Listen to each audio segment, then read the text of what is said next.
extremely busy. I know, and we owe you some podcast. Recording. It's Is my just mic me, not and working? people will get sick of me. I feel like my mic isn't I just working haven't- sometimes. I will do it. I hear you. Yours comes out really loud on the Twitch thing because you're not coming through Zoom. Yeah, So- mine. Oh, I can turn that down. Well, it comes out okay. It's just like clear because it's not, going to You space. sound really good. We sound really lame. I mean, no, my voice is just. Just sound? You're just limiting it to sound today? Okay. Wow.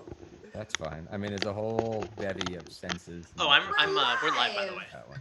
Are we on? We're live. Oh yeah, I got that We're started. on. I'm just. Cue the music, Dan.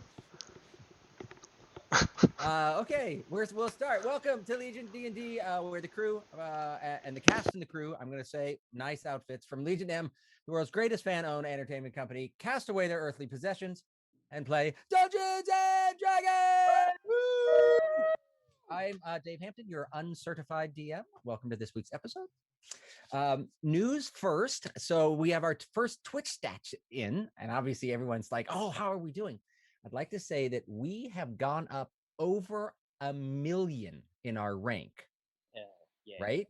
So now we are in the top 3 million. So we are, I mean, that sucks, but we were in the top 4 million. So we're good.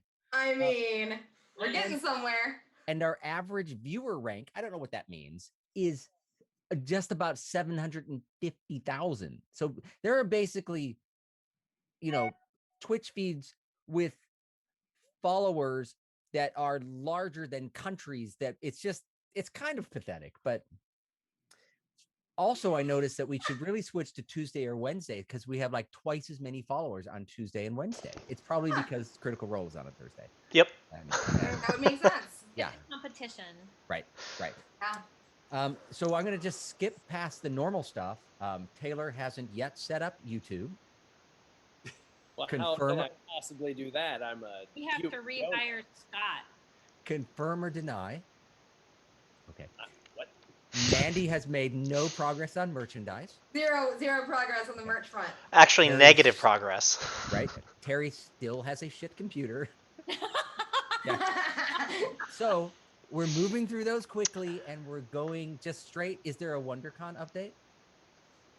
Yes. What? We're going to play. Are we? Yeah. We're gonna play. We're gonna play. We're gonna play. Yeah. And so that means we're delaying launching on YouTube, so they can't see us until after we're in WonderCon. That's where we're going with, Dave. That's what we're going with. Good. I have to say that I convinced a friend to follow us on Twitch because I told him he could get free tickets.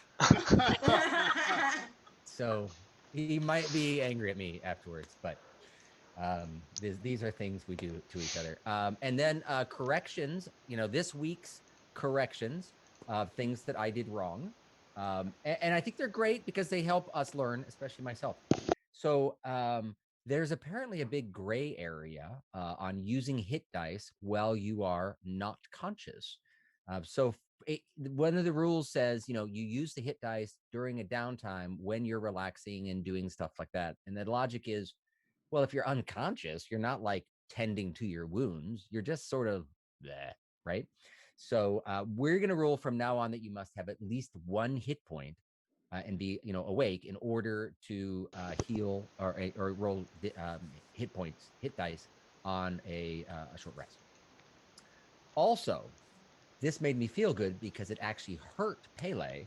I should have allowed him to choose in climbing whether he wanted to use athletics, acrobatics or strength. Actually, either of them can work because some people will climb something with just raw brute force. Choose between my -1 and my +7, and Yes. I could. Yep. Yes. Freaking kidding Yeah. me? So you can climb with acrobatics, or strength, and I'll probably even allow athletics because I'm just viewing the way different people would actually climb. So Going real the- rogue this time, you guys. because I was reading up on that as well. So from what I understand, it's typically it's the DM's choice when it comes to any of this.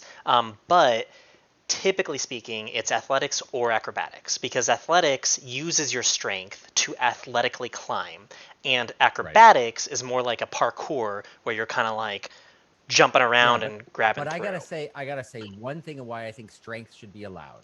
One word, Fezzik, and the Cliffs of Insanity. That was pure strength. I mean, yeah, but athletics uses the strength modifier. Athletics was what's his head, below him, right? That was athletics. That was Fezzik versus What? Inigo Montoya was athletics. no, the masked dude, the The Dread Pirate Roberts. the Dread Pirate Roberts was athletics. Wesley. Buttercups, the love, right? Anyways, so now you'll have your choice. Oh God, I can't stand just seeing all these pictures of you go in and out. Okay, healing when somebody is unconscious, and we were like, "What do you have to roll?" Blah blah blah. So anyone can try to stabilize someone, like Rampuri did. I know Zankorin did. Medicine check of 10. If you have a healer's kit, which you could get at any local CVS, ka-ching. Too bad you're not our sponsor. Or Walgreens. See, I wouldn't have said that. No free plugs. You can take an action to stabilize and you don't have to roll a check. It's just like, boom, they're stabilized. And there's like 10 Band-Aids in the pack. So that's what you get to do. Wait, And what there's- does stabilize mean? Does that mean that they're not like bleeding out their life force? What does that mean? Correct. When they're stable, you roll a 1d4, and that's how many hours it takes for them to just naturally get up to 1 hit point. Or you can heal them, right? Most of the time people get healed, so it's not a big deal, but you guys don't have a huge amount of healing power on your team. So Yeah. and there's something called a healer feat that if you guys feel, oh my God, we need to have more healing, you guys can check it out in the Dungeons and Dragons books or online or wherever you want to. So we're going to play a game this time for all of our viewer for a chance to win. Told It's our gonna be- viewer. Yeah, it's going to be very Singular exciting. viewer.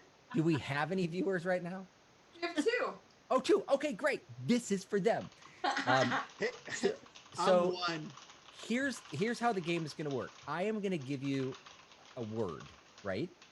And then you are going to write down in the chat whether you believe this is an actual word or it's a Chinese distributor of commodity products on Amazon.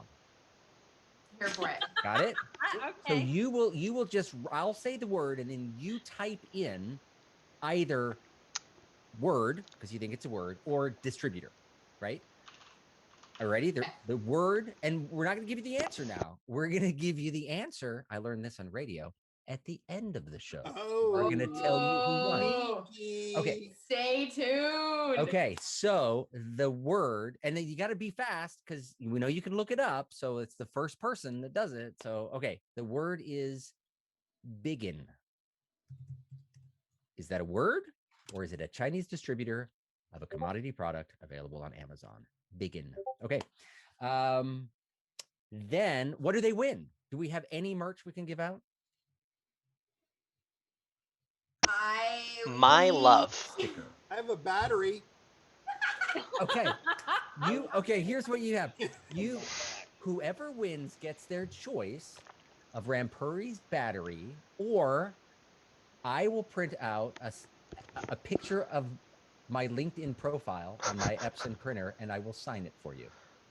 That's it. Wow. Go for the That's all you battery. got. Go That's for the all you battery. got. A worthless battery or a Hey. worthless printout of a LinkedIn profile. Go This for the is battery. a very rare battery. It's like a weird size. I've never actually seen this size before. We have it's like for an alarm or something like that. But so That could be valuable. I mean, this is probably the sort of thing that you could sell on eBay or you could get from a Chinese distributor on Amazon. right.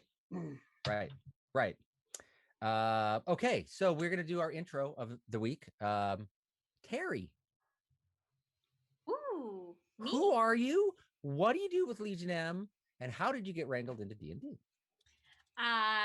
Well, my name is Terry Luberoff, and I'm Chief Operating Officer and Head of Content at Legion M, which means I do lots of fun stuff like review legal contracts and finance and human resources, and I answer lots of emails, and I tell people no all the time. Can I ask a question? Do you get to use DocuSign a lot? And it's my favorite. I use DocuSign at least once a week. This is the thrilling nuts and bolts of the entertainment industry. Yes. Yeah. These are the things that keep us glued together.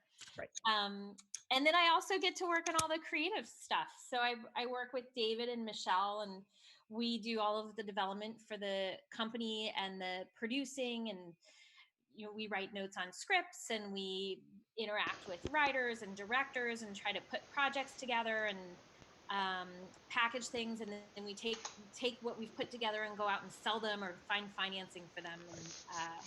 And it's a fun job. I love it, and I got wrangled into D&D because David Baxter is such a fan, and we've been friends now for over 5 years, and he's been talking about it the whole time, and I felt like I was missing out. Awesome. And as a little filler, Michelle is my better half. She's kind of disappearing. Like Yeah. Yeah, it's like she's an ethereal ghost or something. Yeah. It's not working, but No, yes. Sad, yeah. Dave had told me that you and you and Dave were working on the sitcom starring me called Just Dave. How's that going? Yes. Is it going? Baxter said it's going really well, and they got some interested buyers. So Yeah, crossing my fingers. looking for a showrunner right now. Right. So we're really moving along great. I'd watch the crap out of that show. Right. Who wouldn't? Alrighty, so let's get into this week's show. We'll do a recap of where we were last time. Most of the time, we spent the vast majority of our existence in this cave. It started off with almost killing each other, but Zancorin instead gave a threat and a warning and explained to I gotta get your character name, Chandra, that stealing a musical instrument from a bard is like the same thing as taking a sword from a ranger or a spell book from a spellcaster. And then it was like, oh yeah, okay, so I get that. Might have learned a lesson. Maybe not. The team kind of came together, right? You guys didn't do as much I'm doing my own thing. There's still Pele, who's a notable exception to that, as he goes charging into different places. But you snuck in, you battled a group of goblins and rescued who appears to be Gundren's travel mate, Sildar Hallwinter, who was beaten half to death. But Rocky, a lot of you leveled up this time and healed him up enough that he was able to stand up and ask questions like, who's left? What can we do? And the worst part, though, nobody knows where Gundren is. So that makes it really difficult for us.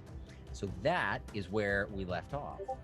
Now, a lot of you everyone was deciding, how are we gonna go and continue exploring, or are we going to sneak back out, maybe heal up a bit, come up with a plan, figure out what to do. But while all this is happening, something different is happening outside of the cave. So if I can make this click and move, which it is not liking me today. There's Tatiana. Tatiana's been outside. You have been checking your toenails, huh? I've been meditating. You were meditating. You were checking your toenails. You noticed it was a little bit more humid than you remember that you thought it would be, and that there were a lot of mosquitoes out. And as you are doing that, you are in what was their blind, and I'm trying to find my mouse. And as you are just sitting there, you hear maybe some rustling, and a little bit of like singing coming towards you, like from the direction that you came. Or not quite the direction. It was more. I'm on the screen here. You can see this, right? You guys came from this way. You're seeing you're hearing noises coming from this direction. I would say the west of the screen. And you're listening, and you kind of hear some voices like.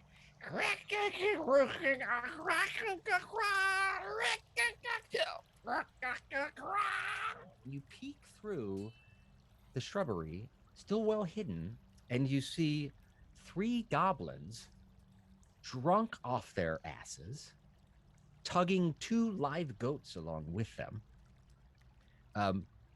stumbling, hardly awake, are hardly alert of anything. They're completely unaware, and they're headed towards the mouth of the cave with 2 goats, which I don't have on the screen because goats are typically not dangerous and involved in combat because we do not have combat goats. What do you do? Yet. Do you have yoga goats? Yes. I'm going to go with yes. We just haven't gotten to them yet. Are the goats drunk as well? The goats are not drunk. It looks as though there's one kind of whitish goat and one sort of brown spotted goat, and they're on ropes. It looks like they were stolen from maybe a farm or somebody along the road or something like that. But they've got what, you kind of assume like, oh, they're going to eat these because they're goats and they're goblins. And it sort of makes sense that, goats for dinner, guys. So maybe this was just a group that's their job was to go out and find food. But they're armed. Do I like goats? Do you like goats? Who doesn't like a good goat mutton? The Dragonborns? We all like goat. Oh, definitely. I think everyone likes goats, but some Dragonborns really do have a taste for goats. Well, those look delicious to me, and they are goblins, and they seem like they're a little impaired. They are a little impaired. I would like to take those goats and maybe eat one for dinner. Okay. So it's your move. What do you want to do? Let's see. I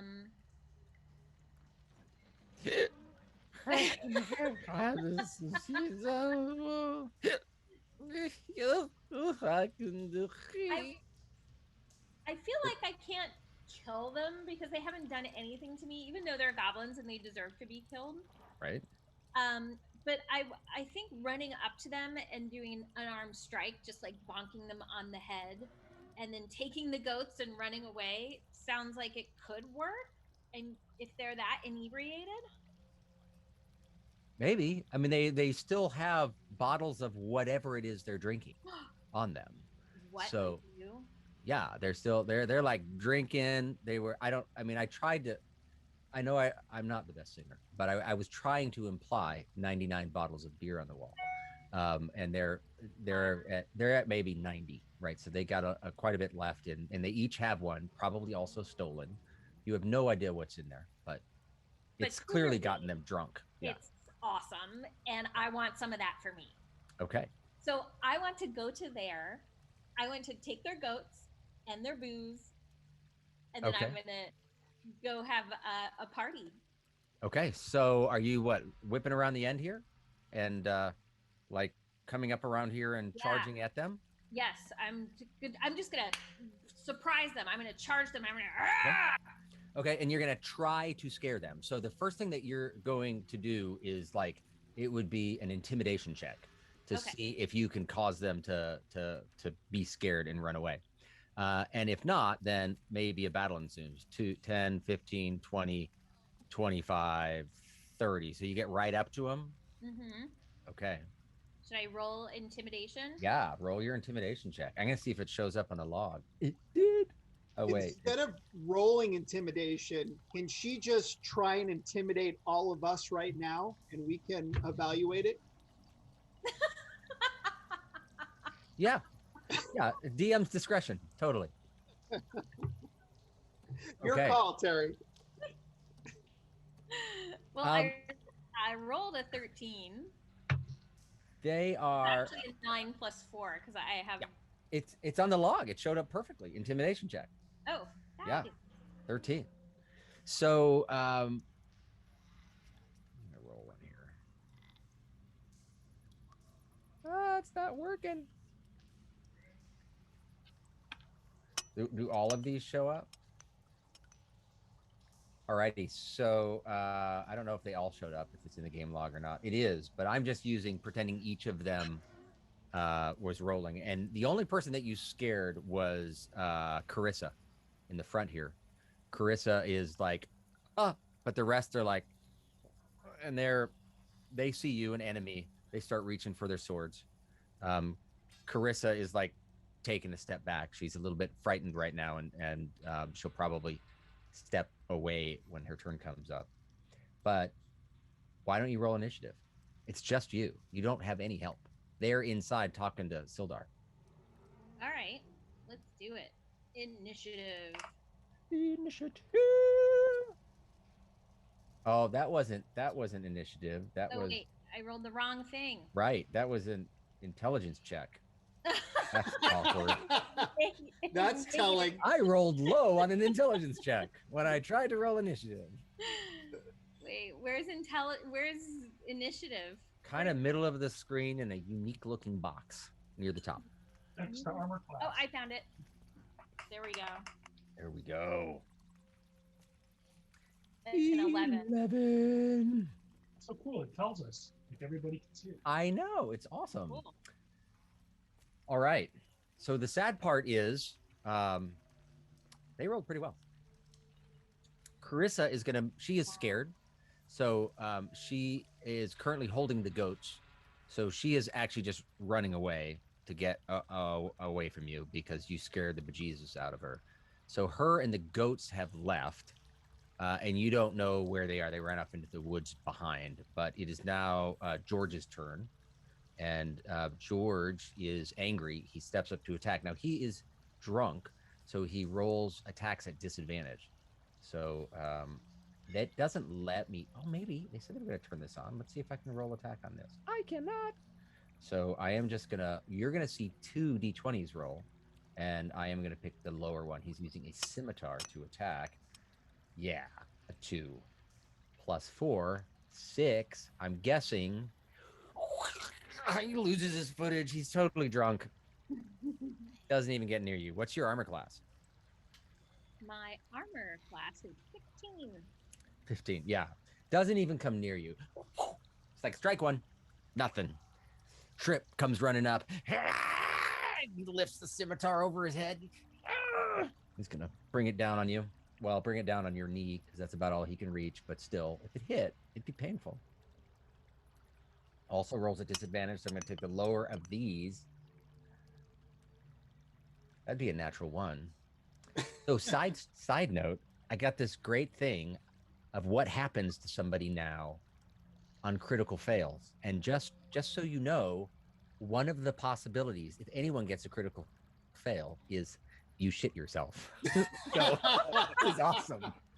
But in this one, it was a melee weapon. He got a critical 1, so I'm going to roll and see what happens to him on a 20-sided die, and then I got to look this up because they are all funny.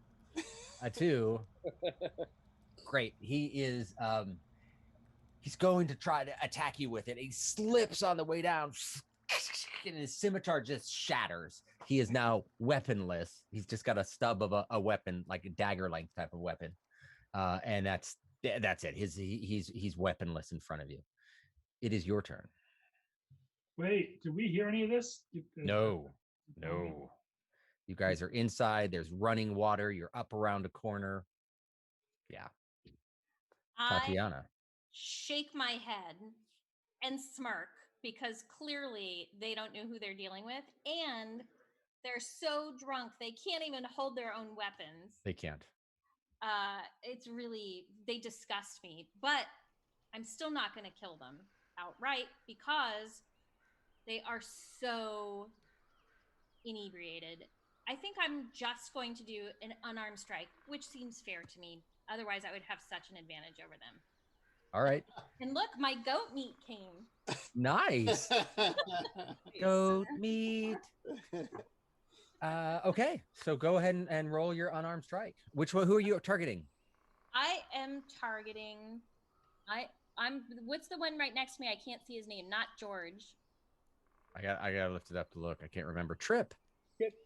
Trip deserves to be targeted. Perfect. Bonk him on the head. All right. Is Trip the one who slipped? Literally Trip. tripped? Yeah, he didn't. He slipped a little bit. He kept his balance, but he broke his Oh, sword. wait. How did I clicked unarmed strike and it went to breath weapon. I must have clicked the wrong thing. All That's right. okay. Just Unarmed re-click the one arm strike is fine. One armed. That's not what I meant to say. Unarmed. All right. 11. 11.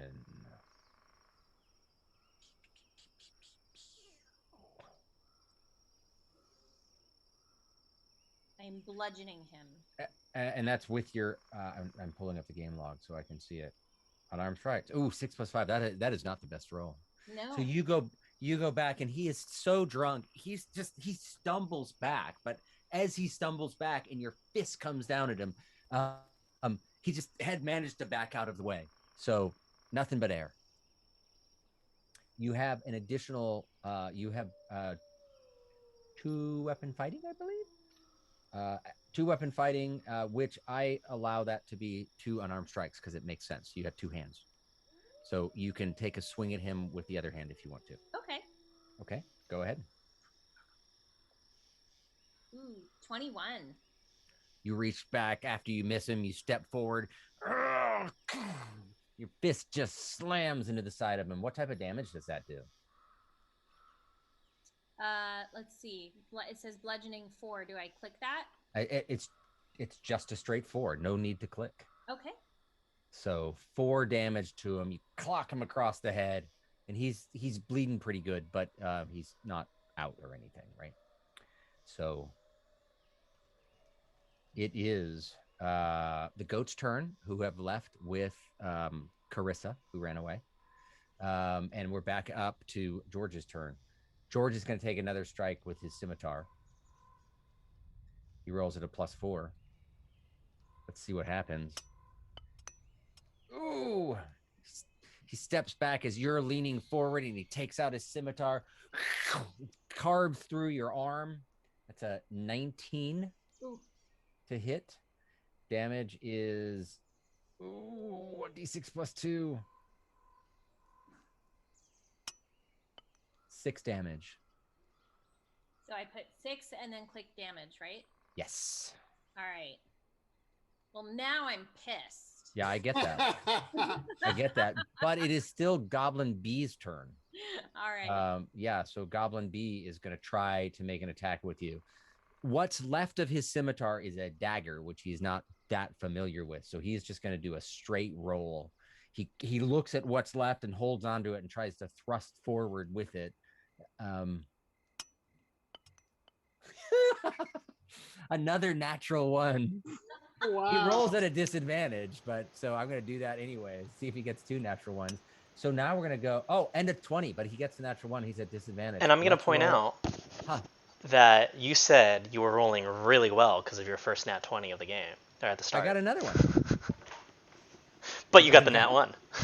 I got the nat 1. 8. Let's see what happens here. Oh, nice.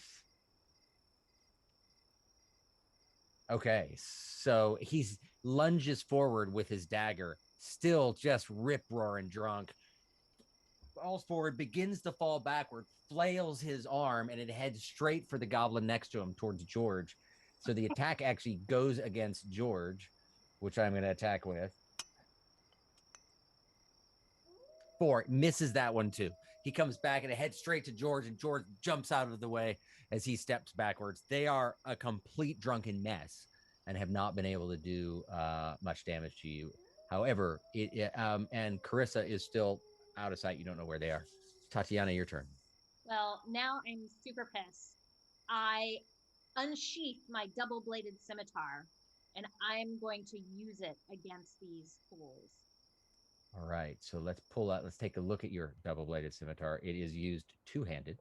So for you, this is you only get that one attack in it. You don't have a bonus action that allows you to do anything, which is perfectly fine. It's a powerful weapon.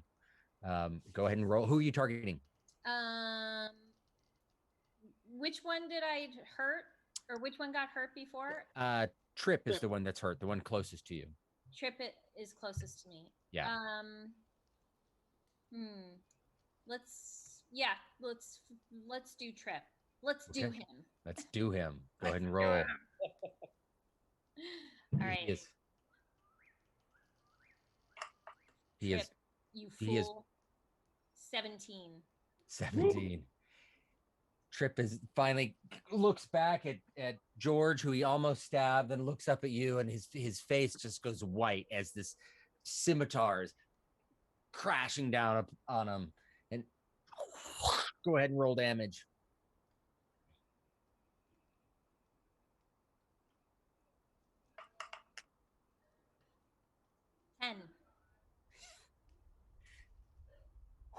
This heavy scimitar cuts right through him and just severs him like across the chest as he slides into two pieces. That was enough damage that if you hit an actual person, then they go like twice their maximum. They're like instant dead. Yeah, instant dead. He is gone. Body drops to the ground. His bottle of liquor falls over. It is George's turn. George looks over and sees his fallen friend and looks up at you, and he's just going to try to hightail it out of there because he does not see himself beating you. But you get an opportunity attack against him if you would like to, strike him down, or you can just let him run. Your choice. I think I should attack him. Okay. Pick your weapon and give it a roll. Is he still right next to me? Yeah, you get the attack when he's right there. All right, the double-bladed scimitar did the trick last time, so I'm gonna do it again. So that is a 17. That is a hit. You roll 17 a lot. It's a lucky number. Got a couple of sixes. Then I do damage, right? Do damage. 6. He turns to run away. Your weapon comes down, slices through his back, and you can tell you've hurt him deeply, but he's still able to scamper off into the woods. You don't know whether he's going to survive or not, but he has left. So what you have in front of you, the goats have run off, which is sad. Carissa has run off. George has run off. Trip is severed in half. The only thing remaining is a broken scimitar that he had and a bottle of booze. Ooh. Can I pick up that bottle of booze? You can pick up that bottle of booze. Let's pick that up.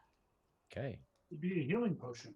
And I'm getting really worried about my friends in the cave. Okay. I would like to approach the cave. Okay. But not go in. Okay. And I would like to kind of listen. All right. Do I So hear you're here. anything going on in the cave? You're here in the cave. It's relatively quiet. At this point, their battle has just finished, and they're talking to decide what they're going to do. They were deciding whether they were going to come down this little passage, of which you know nothing about, although it's kind of been described to you.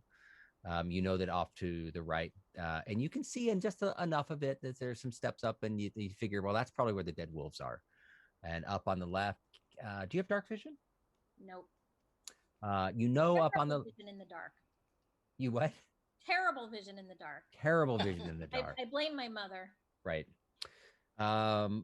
They've said that there's an opening to the left, but you don't know where it is. You'd have to light something up to do that, and you've already heard that there's somebody on a bridge up ahead as well, as you could when they came out and you guys talked about it. So, yeah. I'm worried about my friends, but I am not that worried. I'm going to sit down and take a huge drink out of that jug.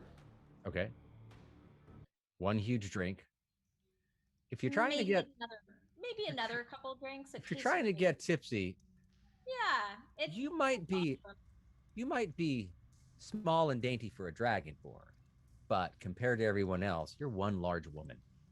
So you're gonna have to probably polish off that bottle in order to have any effect, which you can do rather quickly because you're one large woman. I think it's delicious. It's not, but I have terrible taste. you have terrible taste. It is just some hooch, some bathtub hooch that they had managed to get from somewhere. But you are now considered drunk, which means you will act as poisoned. So you have disadvantage on attack rolls and disadvantage on ability checks. Defensively, you're still okay, which is kind of cool. Let's change our focus a bit. Hey, everyone. Now that you're, I'm trying to drag this screen, and it's not letting me. I think our screen broke. Oh no, it's moving. It's coming to life. I'm gonna try to. Not liking that. So, what are you guys up to? Back in the cave. I will try to bring it into view. It's having issues being polite to me. Well, I mean, I'm pretty tired, but I am now level 2, so I am down to keep going if the rest want to. I know that Sandy is still up on that bridge, remember? Right? I would like to sneak attack and kill Sandy. You're far away. You're awfully far away. But I mean, you could try. I mean, I'm going to make my way over to the bridge. Okay. And I would like to perhaps sneak underneath of it, and then use my extremely competent acrobatics to climb up and sneak attack the goblin. All right, so you're going to try to sneak out of here. Which way are you going? The passage on the right or past Rampuri? The passage on the right. I don't want anything to do with it. All right. So you're moving here. What are you guys doing? What's everyone else doing? Well, I'm gonna like pause him right there before anything else. What is his name? David. Who? The guy. Sildar. Sildar. Yeah, I was asking Sildar. Last. Well, Sildar, what do you think? There's still a bugbear. Should we go after it or get out of here? He's the only one that's gonna know where Gundren is, I believe. I don't know. I was blindfolded when they brought me in. I could tell he was tall because his breath stunk. What's his name? Daisy Face? Kevin. I'm going to call him Daisy Face. Let's go get him then. But we should check, but we need to check on Tatiana. We have one more of our party who doesn't like caves. So I'm going to go out. I'm going to check on him. Alrighty. Where are you? There you are. Okay, so which way are you going? Same way? Basically, Pele, but I'm using stealth, and I'm going to be going out towards the. All right. Anyone else up to anything? I'm going to follow Pele. All right. Don't. All right, we got a crowd coming down here. Excellent. Yeah. How high is that bridge? It's about 15 feet up from the floor of the cave. So, you can tell it loops around, right? You've been able to see that much of it. Oh, there we go. Sorry about that. You can tell that it loops around, and you're about 15 feet higher where you are right now than where the river bottom is, the creek bottom is. And just out of curiosity, is that like a jumpable distance? You can certainly try. What You are mean you to doing? jump over the bridge? No, to jump down. You can You can try. It would be like an athletics check or an acrobatics check to see if you landed safely. Okay. If you didn't, then you would have some damage, depending on how you rolled. Okay. Yep. And you could always try to climb up as well, from the bottom, because it is a bridge and there's the walls of the cave are on either side. The river's just on, or the creek bed's just on one side, and there's a muddy place to walk on the other. Did Pele, did you say that out loud? Like you're doing that, or are you just going? Like, do we have any idea that's what you're doing? Just going. I'm not telling you. I'm literally just going. Uh, This Right. cave has awakened the sneakiness in me that I have, Pe- and the desire for things to happen Hey. like no other. Pele, Sildar's noticing that everyone is traveling, so he's just like following along. He what? has his sword and armor, I believe, now. Yeah, he has his sword and his armor. He's a little beat up. I think he has 4 points of. I thought I hit one right there. Yeah, you did, but I think it was only like 4 or 5 points, wasn't it? I thought it was like 6. Sure. We'll say 6 for fun, since I don't remember and I didn't write it down. Again, uncertified dungeon master. There you go. So we'll go with 6. Dan Corin, what are you doing? I just kind of go. Guys, do we have a plan? What are we doing? That guy. I'm gonna go save him. I'm gonna go get him. Okay. What are you doing? I mean, I guess we should do that, but I'm pretty low on, if you don't see how I look, I'm pretty hurt. So I'm gonna stay kind of in the back. I'm gonna go up towards our monk here, and I'll be sneaky. Okay. Let the you're rogue gonna do his own travel up thing. You're going to go past everyone and just sort of hide behind him here? Yep. All right. Rampuri, you notice a small halfling behind you. Hey. I think we're going after the hobgoblin. I don't know, but I guess that's the plan. So, yeah. Good. Meanwhile, Rampuri, are you moving any? Are you staying there? Yep. I'm gonna stay there and actually hold on 1 second.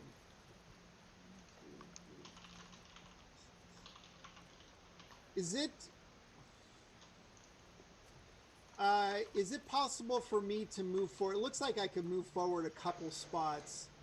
2, 3, 4, 5, 6. Without being seen, do you think? You can definitely get to. Okay, that's not letting me do that. You can definitely go 2 steps forward, down the tunnel a little bit if you press yourself up against the wall. But anything more than that, you'd have to roll a stealth check to see if you were able to see what she's up to. You can peek around and take a look and see what she's doing. Yeah, well, how far is she from me? She's 1, 2, 3, 4, 5, 10, 15, 20 feet. Oh, 20 feet. Yeah. Let me just take a quick peek. Okay. So you notice that she is appears to be looking down the tunnel from the cave entrance from the direction that you would have walked in. She would be facing Tatiana at the entrance. She can't see Tatiana because it's curved, but that's the direction that she's looking. And they do have night vision. Okay. Can I just be prepared with, well, I guess I'll just hang out. Okay. Yeah, no, you would just say, yes, I'm going to be prepared. That's fine. Yeah. Keeping at the ready. We're not in a battle mode, so we don't have to ready an action or anything like that. But just, so it would be hard for someone to surprise you because you are alert to what's going on. Pele, what are you up to? I would like to please sneak down the riverbed as silent. Okay, so you're like hanging at this corner. Are you going further than this? Oh yes, so I'm going to sneak down the riverbed like a trout. All right, let's Sneak have under you. the bridge like a troll. Let's have you roll a stealth check. Okay. How does a trout sneak? They went so silently. You wouldn't even know Sneakily. that it was there. It's like, oh, you're listening to the river and you're like, are there any trout in there? You don't know. You don't Nobody know. knows.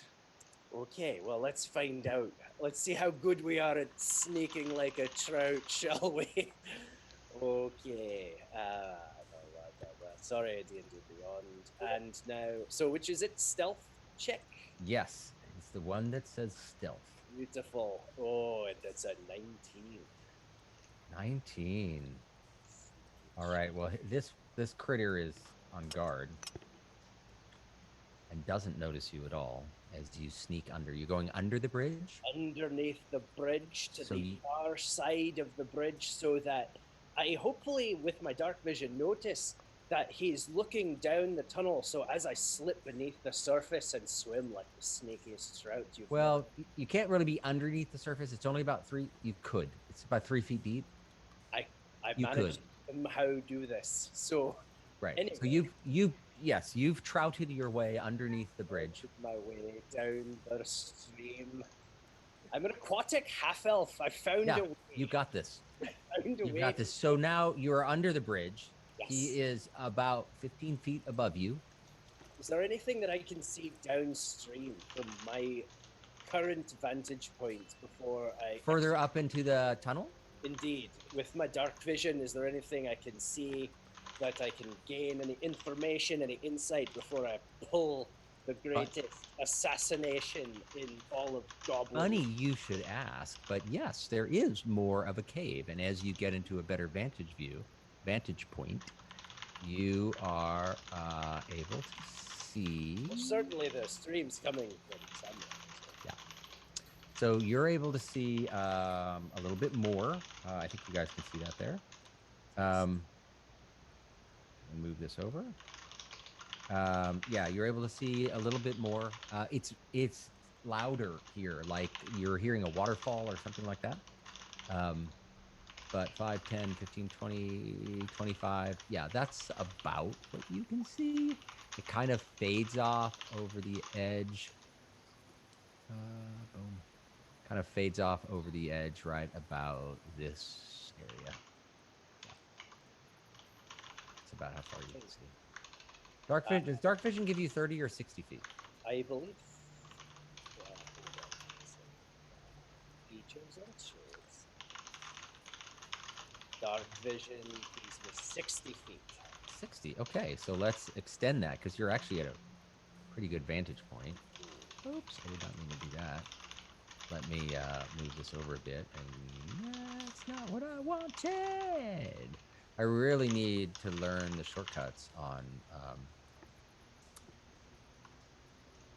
Roll20. So you look down and you can see what appears to be the river curving around to the left, and then what kind of looks like a little waterfall that's there.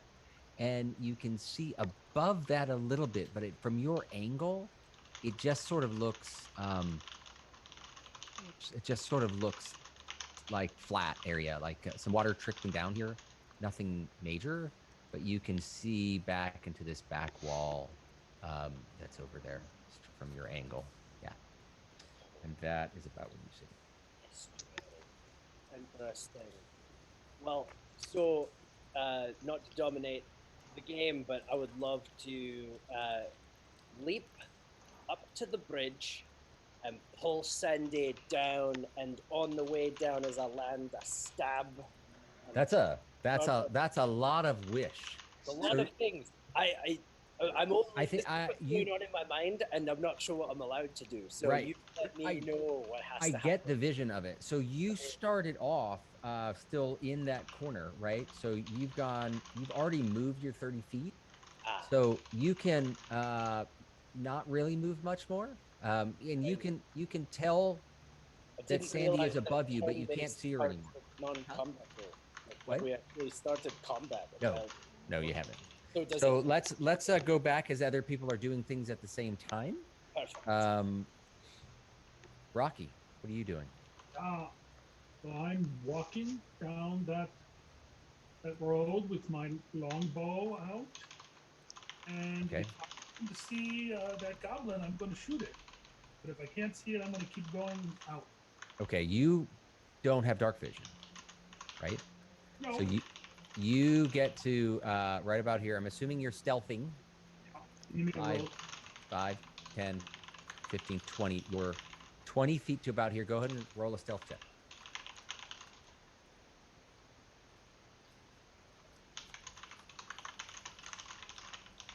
21. Awesome.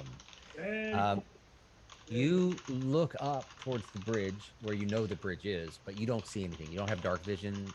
You're just hoping nobody sees you, and you've made it out to here. As you get closer, you see Tatiana kind of a foot inside of the cave. You guys are 5, 10, 15 feet away from each other, so you might have to raise your voice a little bit to talk to each other, but you can talk to each other, but you can acknowledge each other anyways. Oh, and you're not on the screen here, so let me fix that. There you go. We have a big spread of stuff there. Let's go back to Condra. What are you doing? Apologies. I was researching my new school of magic. Oh. So, okay. I am going to go down to the right, and then go towards the bridge as much as I can.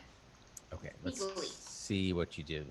5, 10, 15, 20. You're 25 at this corner. Mm-hmm. You can peek around the corner. If you want to do any more, you have to roll a stealth check. Am I in any kind of cover? What kind of cover am I? Yeah, you're hidden behind the corner right now. You have dark vision, right? Yes. Yeah. So you know where Sandy is. You haven't peeked around the corner yet. But as far as kind of mechanics go, since this is sort of like semi-action, if you snuck around now, you're going to have to roll a stealth check. And then at the beginning of your next turn, you're also going to have to roll a stealth check. So staying hidden might be a little bit smarter, and wait and try to make a dart to be where Pele is, or do it all at once whenever it makes sense. From where I am I able to peek around and see Sandy? Yes. Great. I will stay where I am, and I would like to take my action as a dodge, please. Okay. So you are prepared for any onslaught. Sildar he sort of walks up to where everything is happening. I really need to know the keyboard shortcuts to do this.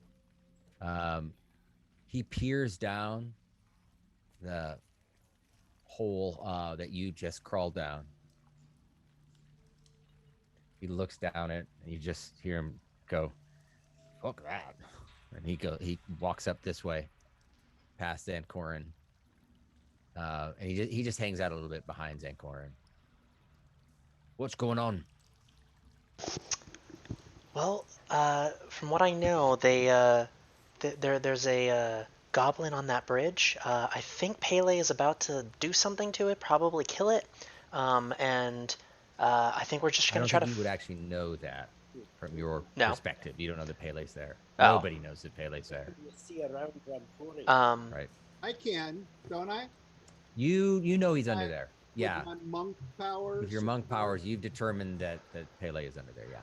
Hey, Zancorin. Innocent life is about to be snuffed. Zancorin, come here. You got to see this. Pele is about to do something ridiculous. It's 15 feet tall and he's a trout. I don't know what's going to happen. Hilarious. That's what's happening. You want to walk up towards Rampuri? Yeah, and then actually I'm going to prep my Vicious Mockery and wait until that resolves to see what happens. Right. Like, if he kills him or kills Sandy or not. Everyone's moved, except for Tatiana. What are you doing? I peer into the darkness. I'm feeling a little tipsy. That cave. The cave. That's where my friends went.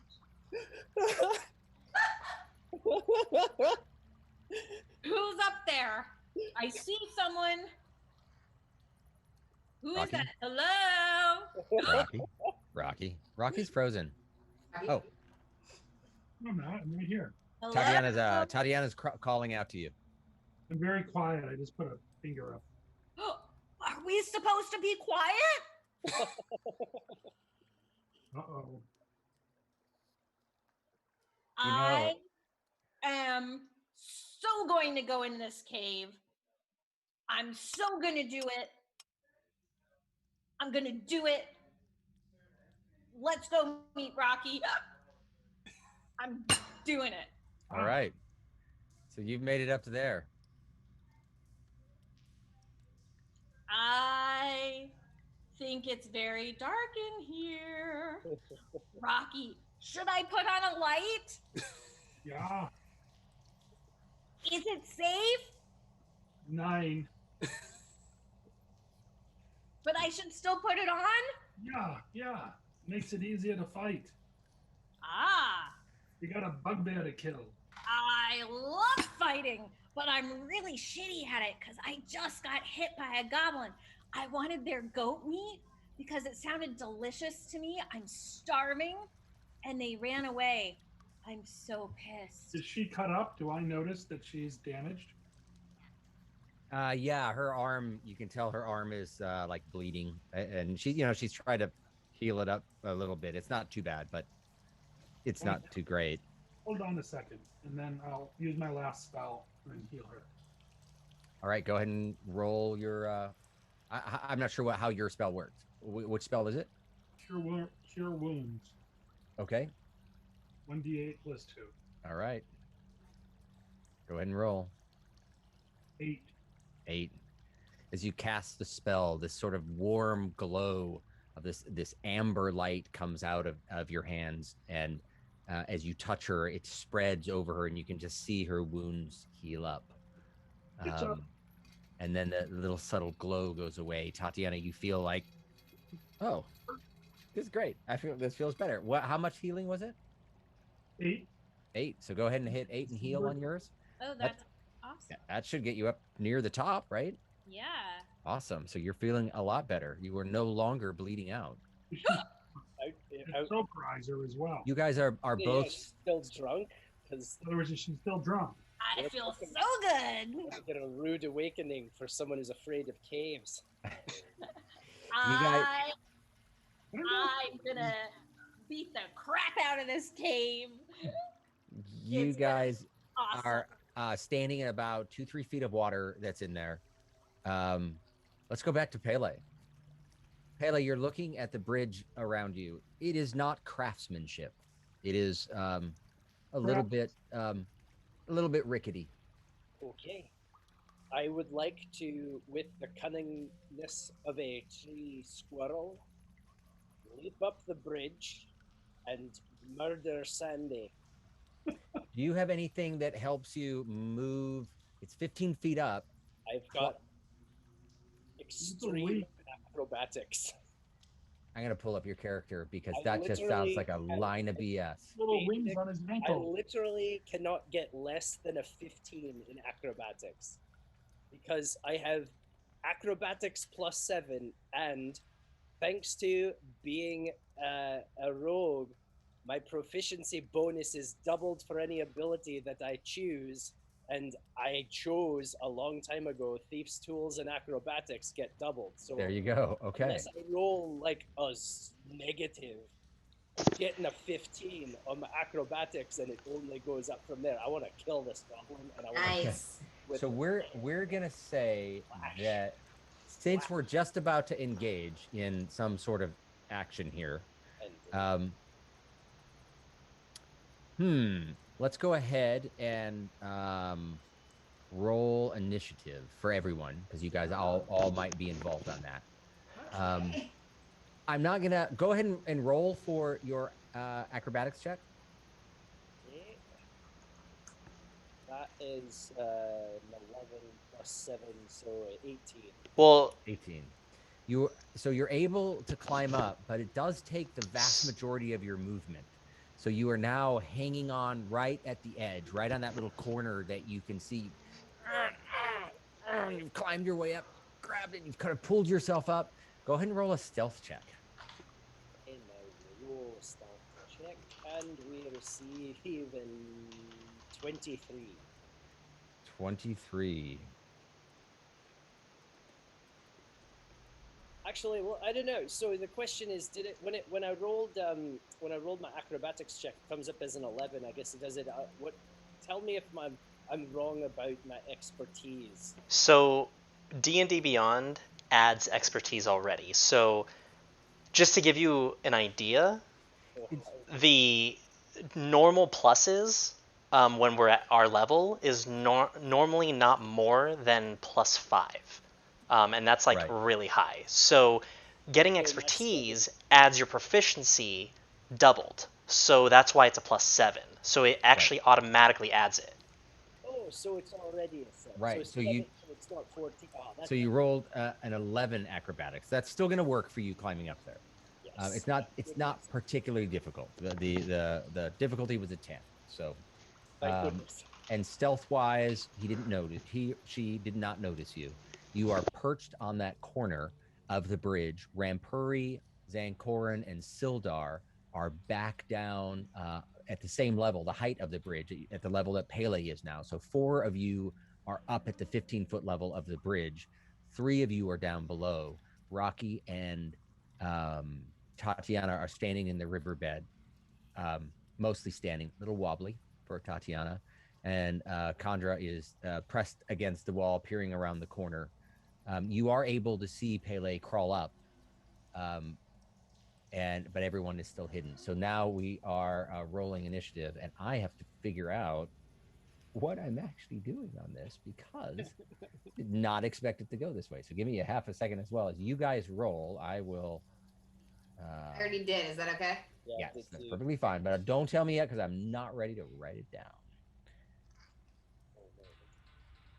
I have to make a quick edit here. I'm literally. I can't even wait for you guys to see what I'm able to do now. Like I'm like, get me into a Wait, battle. You didn't level up yet? I did. I was the last one to level up last time. No, I swear. you were dreaming. You did not level up. I swear. I told you. Does anybody else remember this, or was I totally dreaming? I told you what it would take to level up. That you felt you needed to study your books. Are you sure? Because I swear. I'm Okay. really All right. sure. All Let right. me ask. Let me ask Dan. Yeah. Okay. Yeah. Dan's backing me. That is awful. I thought I did. Okay. I am going back. I'm going back. So there's that. That's okay. Well, regardless. Still once very I do, exciting. I'm ready. You're ready. All right. So, yeah, let's see what happens here. 0 to 5. Oh, thank God. 5 to 10. 9. 9? 9. 10 to 15. Wow. 15 to 20? Oh wait, were we all rolling initiative checks? Yes, but you're Barry is drunk. playing the part perfectly. Okay, if you missed it. I'm not Perfect. drunk anymore. I'm not gonna lie, I am rather tipsy.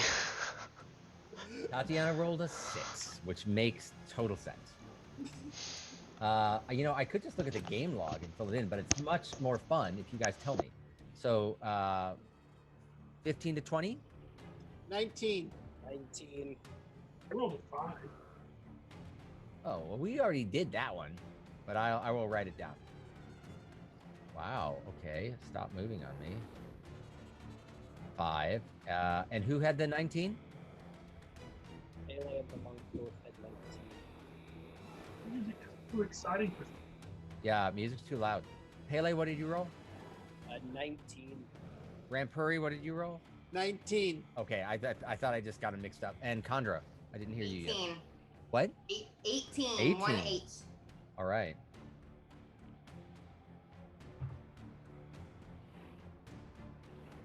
Where did we go on this? Okay. I'm gonna lower this volume just a bit. No, it's probably okay. All right. Let's go in order here. I'm gonna do some rolling. you don't have any enemies. All right. First up, Pele. That's just so great that you got a high roll.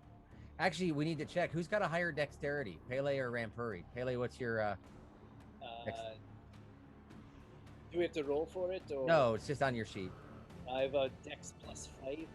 No, what's Same the here. number? What's the number? Oh, sorry, 16. What's yours, Rampuri? 16.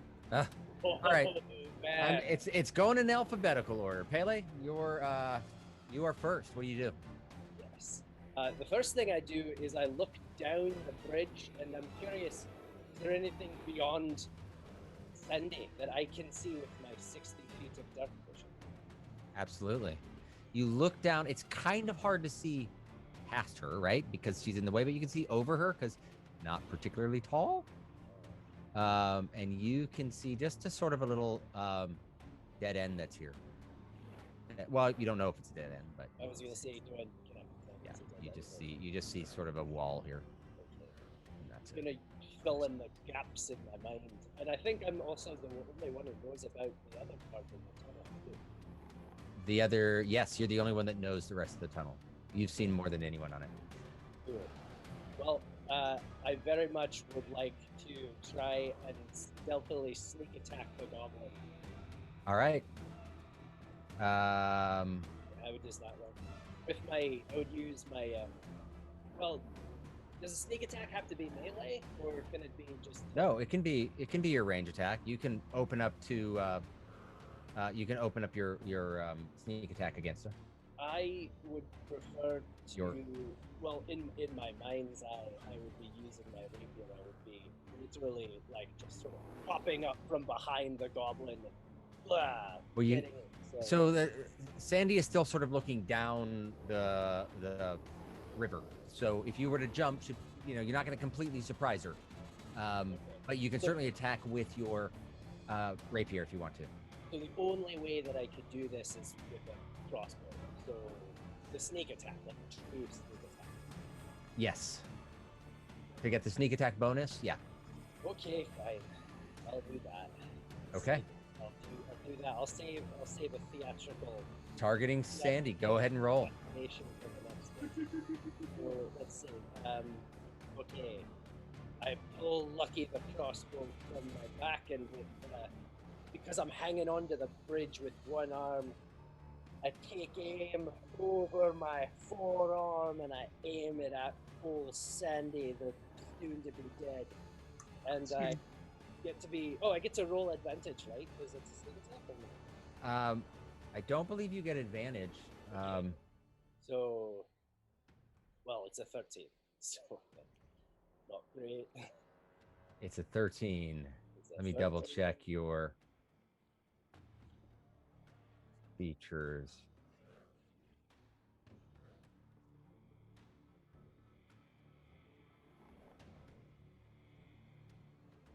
Yeah, actually, you don't get sneak attack because No, you do have advantage if you attack from a hidden position, don't you? Isn't that a standard? Yes. I'm going to ask Zancorin. He knows this better. If you're attacked from a hidden position, that's an advantage attack. Yeah, go ahead and roll at advantage. Okay, yeah, it says once per turn. Yep. With a, And he's the first one to attack. Well, Yeah. but he's not. Yeah, never mind. You have an advantage on the attack roll. I don't. But you have an advantage because you attacked from a hidden perspective. So since they didn't know where you were, you attack at advantage. So go ahead and roll again. Okay, so I will. Your first was a 13. The second is a. The second one, as it whistles over his head, I think to myself, maybe we should fire another one of these off. And this one, that was a 10. Excellent. After all those plus 20 stealth. You line up your shot. Trouts. This you hear the sound of your crossbolt ricocheting down the alleyway behind you. You know that is not a good thing. You do have a bonus action. Sandy sees you and turns towards you because he heard the weapon fire, but you still have a bonus action. Bonus action. If I haven't used my movement yet, can I bum rush the goblin with my two-handed? Oh wait, no, I don't think I can. Because wait, hang on, let me see. You can attack. You just throw him over the bridge. You haven't used your movement. You can do a strength check to try to throw him over the bridge. Sure. Okay. Yeah, let's do that. So you run up to him, and he's like, her, and you grab on. She's fighting you. Go ahead and roll a straight strength check. Okay, strength check. Not my strong suit. It's a 1. Sandy is able to slip out of your grip. And as Sandy slips out of your grip, you're just right there. Your movement is up. Your turn is up. But You wait, are did he right shit there. himself? Well, no, it's not a natural It wasn't one. an attack. It Oh, wasn't an okay. attack, so he did not. Wait, He it did not. wasn't a natural one? How can you roll an unnatural one? Because I'm at a 1 disadvantage for strength. Oh, okay. So quick question, and Yeah. this will be obviously your discretion, but I was preparing a spell to see the outcome of what happens, but my initiative was probably one of the lowest. Is Your this considered? initiative hasn't hit yet, and right now you're kind of out of view. Okay. You're around a corner, so Okay, you're. that's fair. Yeah. So, yes. All right, let's go back to our the rest of our battle. Next up, Grand Prairie. All right. I'm going to rush over. 3, 4. The shame. After all that. And, as I kind of brush past Velo, I'm going to say, good try, kid. 5, 10. Well done. Just as you rush by him, what's your plan? Attack with the stick. All right. Just as you rush by him, the noise coming from the rest of the cave to the right hits you, and you're just blinded. You can attack still, but you attack at disadvantage. I'm gonna just put you right here so I don't have you on top of him. So go ahead and attack with your quarterstaff at disadvantage. All right.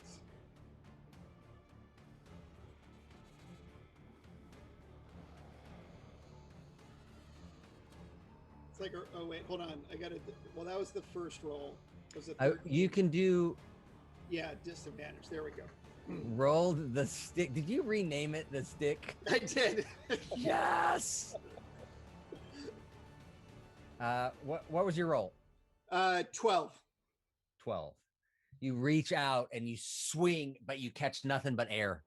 You can't tell where he is. You do have but you used it, I'm assuming, one-handed, because you always use it one-handed. Mm-hmm. So yes, thank you for renaming these. These are awesome. It is now the stick and the fist. Yes. And the bonus action is the other fist. This is awesome. Totally. Okay, so and have you renamed your feats as well? Flurry of Blows is gone, and it's now called the other fist. No, the flurry of blows is both fists. It's the fists. So Oh, I've got the fist, the Nice. other fist, and the fists. Nice. You win the personalization award. Awesome. Okay, so I'm gonna let you. You have a bonus action. What are you using? What are you doing? I'm going to. I will. So I can either attack or I could use like a dodge. Correct? You can attack. No, it's a bonus action. You can't dodge anymore. So Oh, you I can. can't. Yeah, you Okay. can attack with your other fist. I don't know if you have any key points left. If so, you can use the fists. Yeah, I got one, but I'm not going to waste it on a silly goblin. So Okay, so I'm just going to attack with the fist or the other fist. Okay. Oh shoot, I got to roll that at disadvantage. So the first one was a 16. The second one is 10. So a 10. A 10.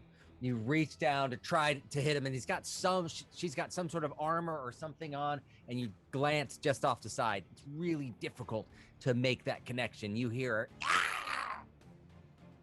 Not so easy, is it? This one's a slippery goblin. Slippery little. Condra. All right. How far am I from Sandy right now? I always have 5. problems counting. 5, 10, 15, 20 feet. Great. Okay. I'd like to stay exactly where I am. Okay. Okay, who's next? Oh, sorry. You wanted who's next? Perfect. And I am going to do something fun. I'm going to cast Chill Touch on Sandy. You need a touch for that, or is that a distance? No, it's a distance. It's 120 feet. Oh, sure, absolutely. Yep. All All right. right. So let me read it real quick. It's a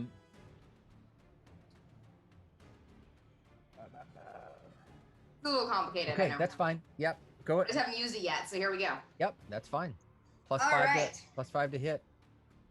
So, I create a ghostly skeletal hand in the space of a creature within range, which is Sandy. And I make a range attack spell against the creature to assail it with the Chill of the Grave. It's got a Chill of the Grave, this skeleton hand. And if it hits, the target is going to take 1d necrotic damage. So wait, let's see if it hits, and then we can If it hits. go from there. Okay. Please hit. 24. Ooh. This hand reaches out, and even though Sandy is under half cover, you see this hand just sort of and latch onto her and begin to squeeze. Go ahead and roll damage. Rolling damage. 1. But it cold cannot tickle. regain hit points until the end of its next turn. The hand clings to the target. Does it stay cling to the target? Stays clinging to the target until the end of my The next turn. Okay. Until then, the Okay. hand clings to the target. If you hit an undead target, it is not undead. Okay, great. So you have done precious little damage, but damage nonetheless to Sandy. And anything else on your turn? You still have movement. I will stay where I am, but that's it. Thank you very much. And Corin. All right. So I look over at Sildar, and yeah, that doesn't seem like it went the way they wanted it to go. And peek around the corner, and I see Sandy now. Yeah, behind Pele though. So half behind Pele and Rampuri. So I'm gonna say 3/4 cover, but you can see you're kind of through there. So I take a look. I take out my hand and I kind of do a little bit of a drawing, and I say, you know, if I looked like that, I'd jump face first into a pit of acid. Or did you already? And cast Vicious Mockery. Oh, vicious. Vicious Mockery. And that is a Wisdom 13. Yep. I'm gonna roll, which you guys are gonna see, but then I have to figure out what the. I know that they don't have a +7. That is a fail. So 1d4 psychic damage and have disadvantage on the next attack roll it makes before the end of its turn. 1d4. Go ahead and roll. That is a 2. A 2.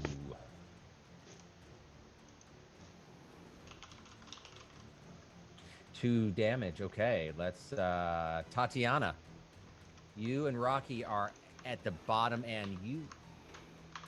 None of you have dark vision, so you hear what's going on, but you can't see much of anything.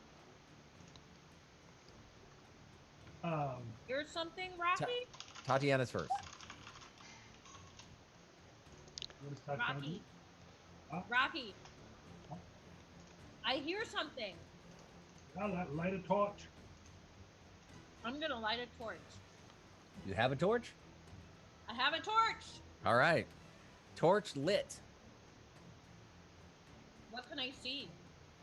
That's your action on your turn, and I'm assuming you're moving. Actually, you can see everything that's going on the bridge. You can see Khandra, you can see Rampuri, you can see Pele, you can see Sandy, and a skeletal glowing hand stuck to her. That looks weird. You have movement. I'm Rocky, follow me. I'm gonna move up toward the bridge. Okay. How far? Like near Chandra, in the gap to the left, the yeah, in between slope? Chandra and where Rampori is. Okay, so right up in this area? Mm-hmm. Okay. Do I have more action I can use, or is that? No, lighting the torch is a whole action. Then I am done. Woohoo! Rocky. I will use the light from the torch to shoot Sandy. Okay. Sandy, from your angle, is at half cover, so it gets a +2 to your to her armor class. But go ahead and attack. Okie dokie. Give me, Moment. I'm Moment. So tell me what I rolled. You can subtract it. I rolled a 20. Natural 20? No? Nope, just a 20. Okay. Your arrow flies through and pegs Sandy true. Go ahead and roll damage.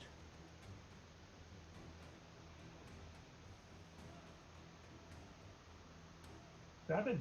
7. As Rampuri is trying to swing and hit, he's literally swinging in the dark, cannot see anything. Pele is like, why can't we hit this slippery... Well, this slippery bitch is what I want to say. That's allowed. And just as he's... Huh? I plugged him. Just as he's looking at doing that, this arrow flies through and it just sprays out against the side, and she drops to the ground. Sandy is gone. However, you still have some movement. I'm moving towards the the bridge. Okay, how far do you want to go? As far as I can go. I want to get up there. Okay, are you going to the left here, or are you going straight and climbing? Is it climbable? Yeah, you can climb up the walls once you're closer. Sure. 10, Great. That's 15, 20. Go ahead and make a acrobatics or athletics or strength check, since I'm being so nice for climbing. Wait, can I high five him while he passes me? Totally. Whoosh. I think she needs to roll a dexterity check. You want me to roll, David? You can do acrobatics, athletics, or strength to climb the wall. They're all about the same. Okay, then you pick. And Tatiana has offered a high five. Do you confirm or deny? I confirm it, and I rolled a 15. Okay, 15. So you have managed to climb about 5 feet up, because your movement is half climbing up, but you are 5 of the 15 feet up the side of the wall. So as you guys are in the midst of this, it is now the goblin's turn. And all of the sudden, the noise gets even louder. And you hear this, and a huge flood of water comes down this passageway. It's like the river has grown in size by 10 times. Pele looks over the edge and just sees this gush of water coming down. You guys, there's a freaking thing about to happen. Rampuri hears the water coming, but can't really tell where it's coming from. I'm going to need Rocky. His decision to climb was really smart. He's out of the way, but I am going to need Tatiana and Chandra to make a dexterity check. Tatiana, you're drunk. You roll your checks at disadvantage. Wait, why is she drunk? Drunk? Tatiana's drunk because she drank the goblin hooch. But then... Oh, wait a second. Isn't healing? Wouldn't that get rid of all the negative effects? No. For healing... Lesser restoration would. For some of those spells, it'll say you can either get rid of heal hit points or do the other, but often it's just one or the other, and the healing is just healing. So she is drunk but healed. Go ahead and roll a dexterity check. 21. That's at disadvantage? No, And that's nimble moves. that's 20, That's just the one. yeah. So let's roll the next one too. Oh no. Wait, what do I do now? Let's do How it do I again. Just roll it again. It's fine. roll it again? Rolling again. 19.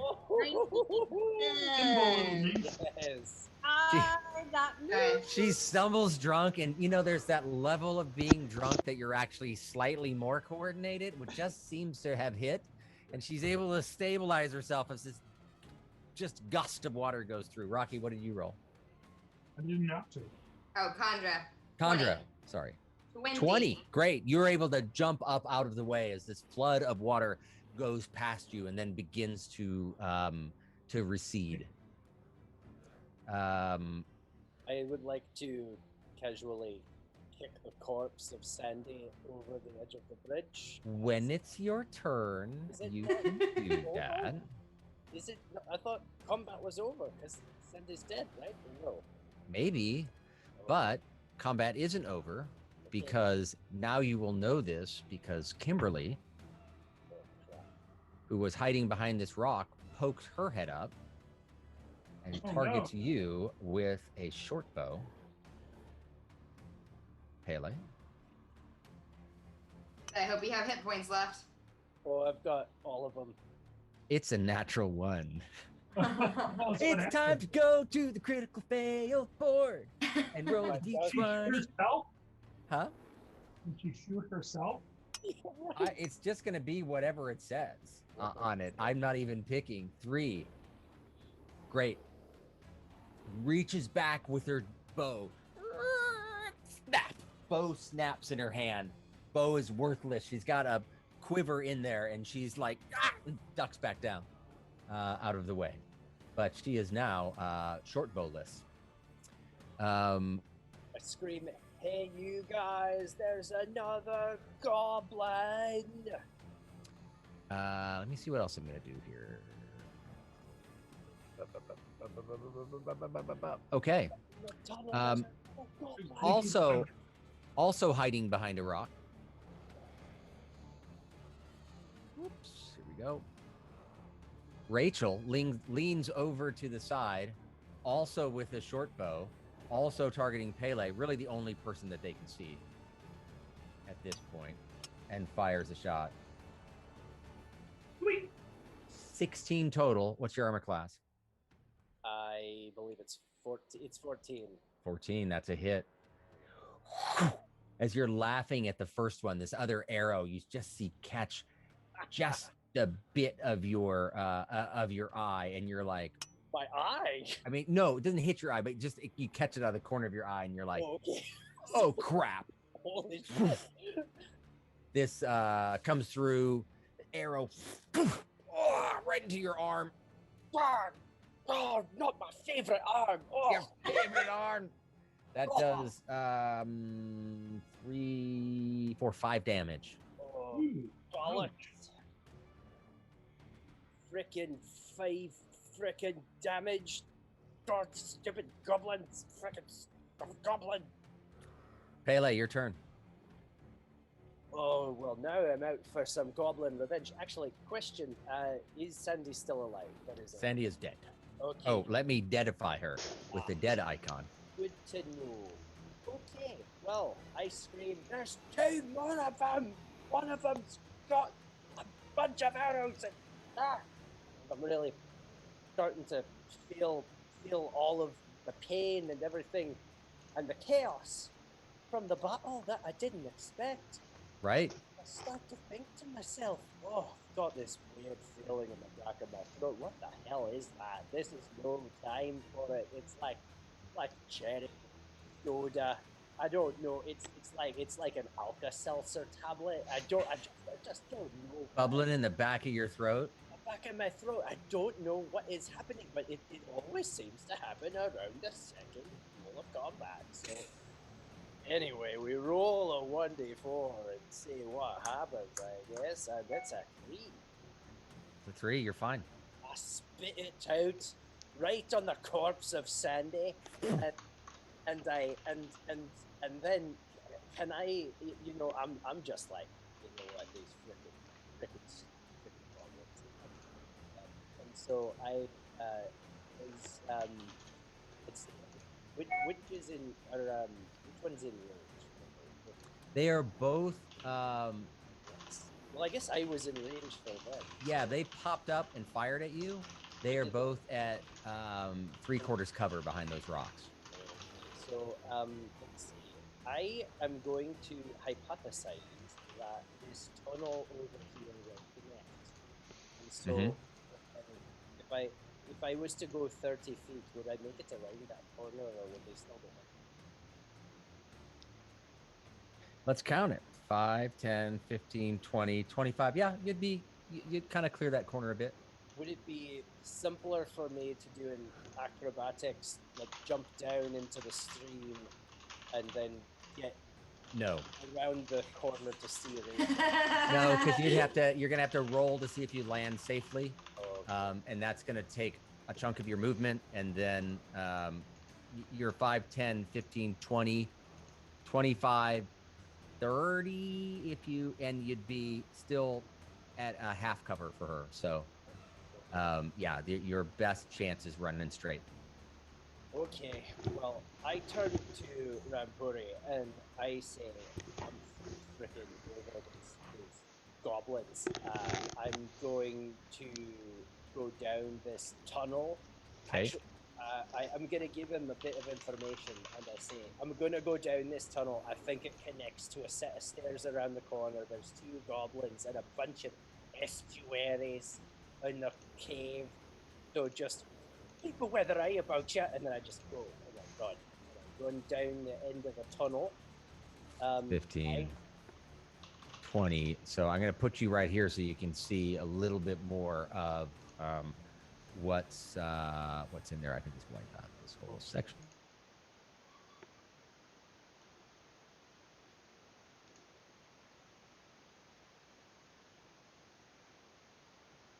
There you go. You see that? Yay! And then from your angle, you can see the rest of this stuff over here. And you have a clear view of Rachel as Oh no! Angle. Do I see Kimberly? Well? Huh? Can I see Kimberly? Or no? Yeah, you can see both Kimberly and Rachel. Am I now technically flanking Kimberly? No, flanking is when you've got somebody else distracting them right next to you. Yeah. But I'm not like behind them because like I'm behind the cover or anything. No, I mean you've run up through the edge where you recently lost. As you're running up, you're like, oh, my crossbow bolt. I would like to. So I can see Rachel, right? You can see Rachel and Kimberly. And Kimberly is defenseless. Kimberly does not have a weapon. Correct. Yeah, you think it looks like she has maybe a scimitar or something, but she does not have her ranged weapon broke. Got it. Okay, then I would very much like to pull the arrow out of my arm and load it into Lucky the crossbow and shoot it back at. Well, for dramatic effect, we're going to allow that, obviously. But also, obviously, an arrow doesn't go in a crossbow bolt. But this is just it's just really pretty.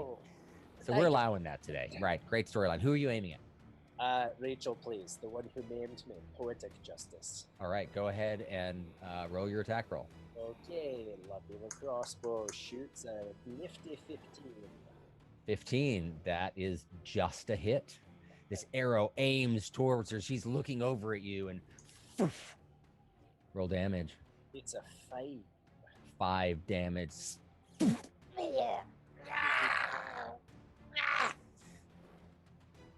Arrow sticks in her torso.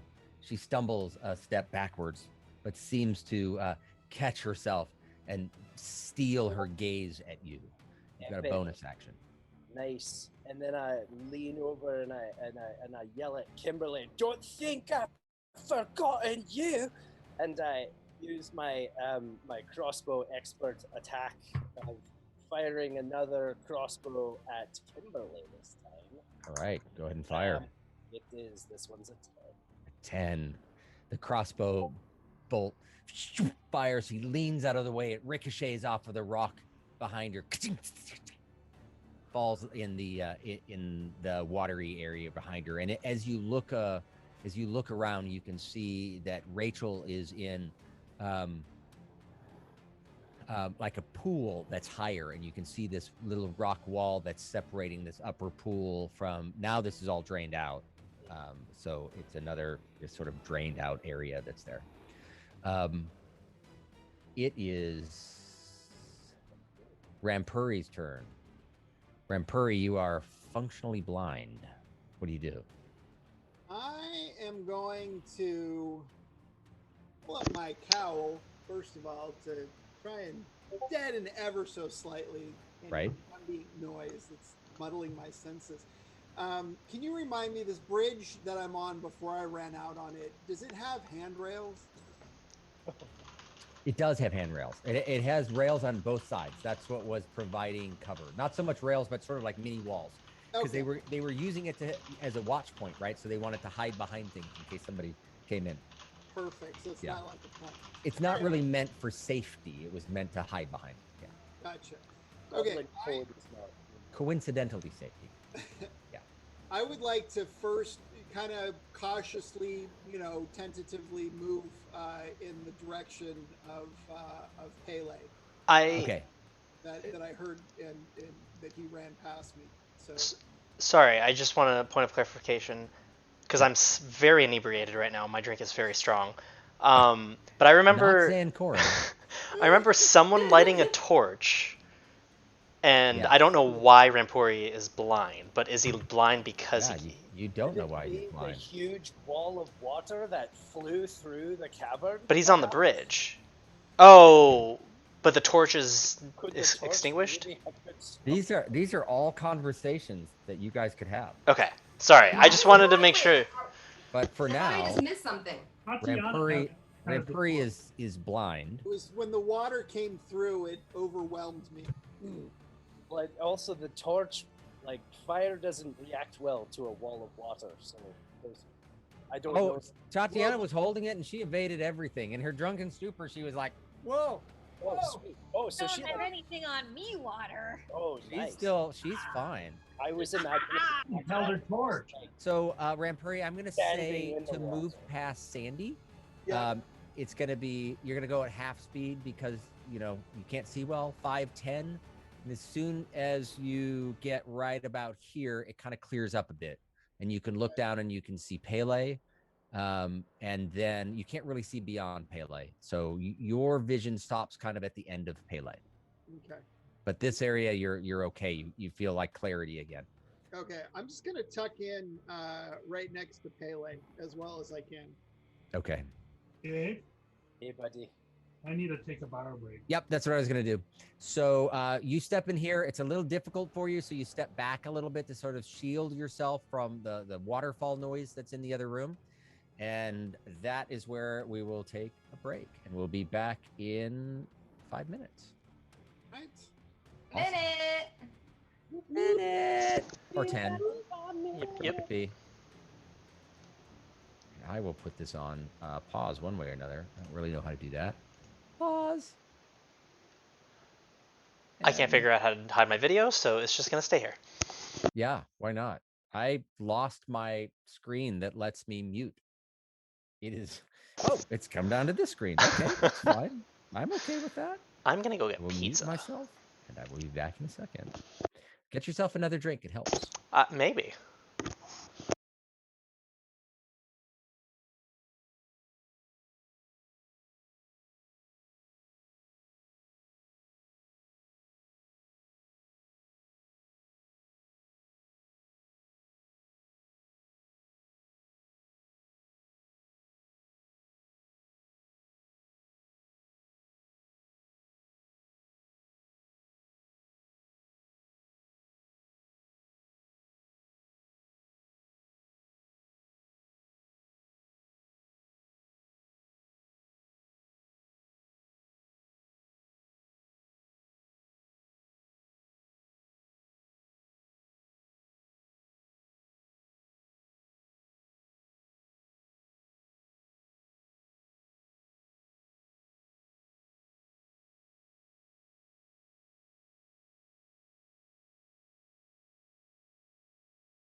Are you frozen? Are you sleeping? Oh, hello.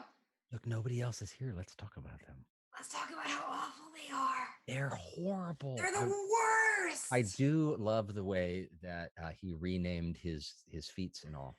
That's one thing I've always done with my characters because I think it's fun. So he's like renamed the quarterstaff. He's named it the stick. That's incredible. If you want to rename your spells, you can do that too. It's really easy. You just like hit them, and it's a little customized section. You can change their names. Yeah, but then I don't want to be confused by if I forget what they are and I have to look them up or. Yeah, I get it. Yeah. But yes, that is awesome. You know, I think though that we should fire Dan because my recollection is that I leveled up. The conjure leveled up. So you're just so excited about leveling up. I'm so excited. Read into it. So I mean, while no one else is here except for Terry, you level up when you've had a chance to study for 8 hours. Doesn't need to be all at once, and you only have to sleep 4 hours a night, so you can do it. Right? You sleep for 4 hours a night. So in a regular night, you can pick up 4, and then you can just grab like you guys haven't had too slow of an adventuring day, but you know, you can always peel off some time and go, okay, I'm just gonna study my books for an hour. So it's generally something you can get. So I need a full 8 hours of study. Yeah, you're a wizard. Oh God. Wizards have to study. That's your WD, your wizard degree. Right. And Tatiana, her magic and powers come from her deity, and she has to spend time in her morning prayers, not her evening prayers, her morning prayers. Why? Because that's what I wrote down, and I'm sticking to it. But she only needs to pray once for like 2 minutes, and then she levels up. I need 8 hours. Yeah, you need 8 hours. Yeah. Yep. That feels disproportionately it's unfair. really funny because Rampuri's happens when he's unconscious. And that's what I wrote, because it's either when he's sleeping after a normal day or if he gets knocked unconscious. And he got knocked unconscious like immediately. And I was like, that's hilarious. So I was a big fan of that. Rightfully so.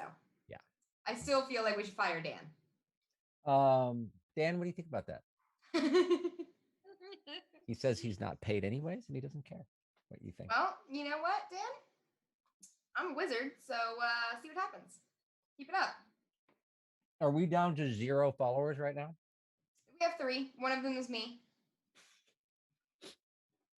And the other 2 are the same 2 from the beginning? I think the other 2 might be the real life Zancorin and the real life monk. Probably. Possibly. Did anyone vote? Yes. The not me did, and the not monk did. Yes.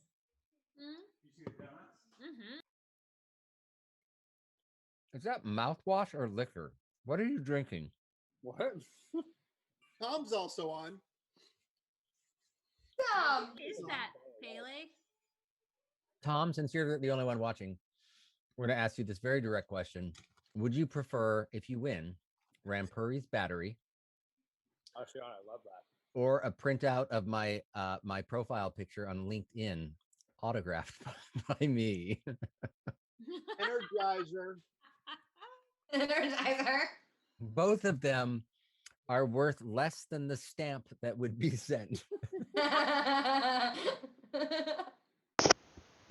One used battery. That we don't know what it goes to. Right. And one LinkedIn profile pic. I mean, it's a pretty nice profile pic, but I'm gonna add you on LinkedIn, Dave. That's what's happening. Right now. Yeah. And if you don't accept, now I know that, you just don't like me. Because now I've said it out loud on Twitch while we're streaming. So now you have to. LinkedIn is kind of like Facebook, but it's lame. I mean, the only point is to so you don't have to write a resume anymore.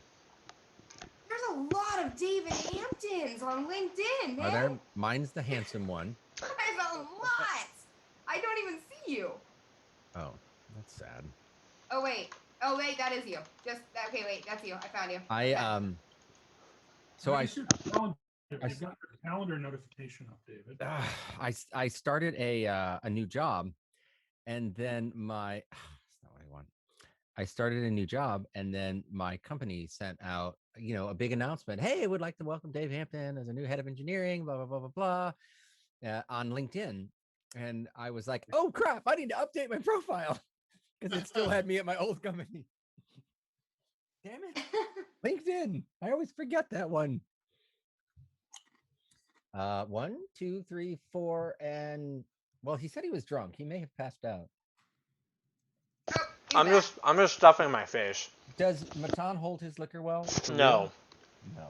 not at all. Oh, This has been Tom one says drink. He wants Jeff's battery, by the way. Good choice. This is Kahlua, Well, almond milk, Tom's got to win this first. You don't just get the battery. All right. and rum. Is that? That looks like an old like an AAO1 or like something weird, like a film camera battery. I thought It you were talking is, about my yeah, drink. It's a 6-volt battery. Something weird, right?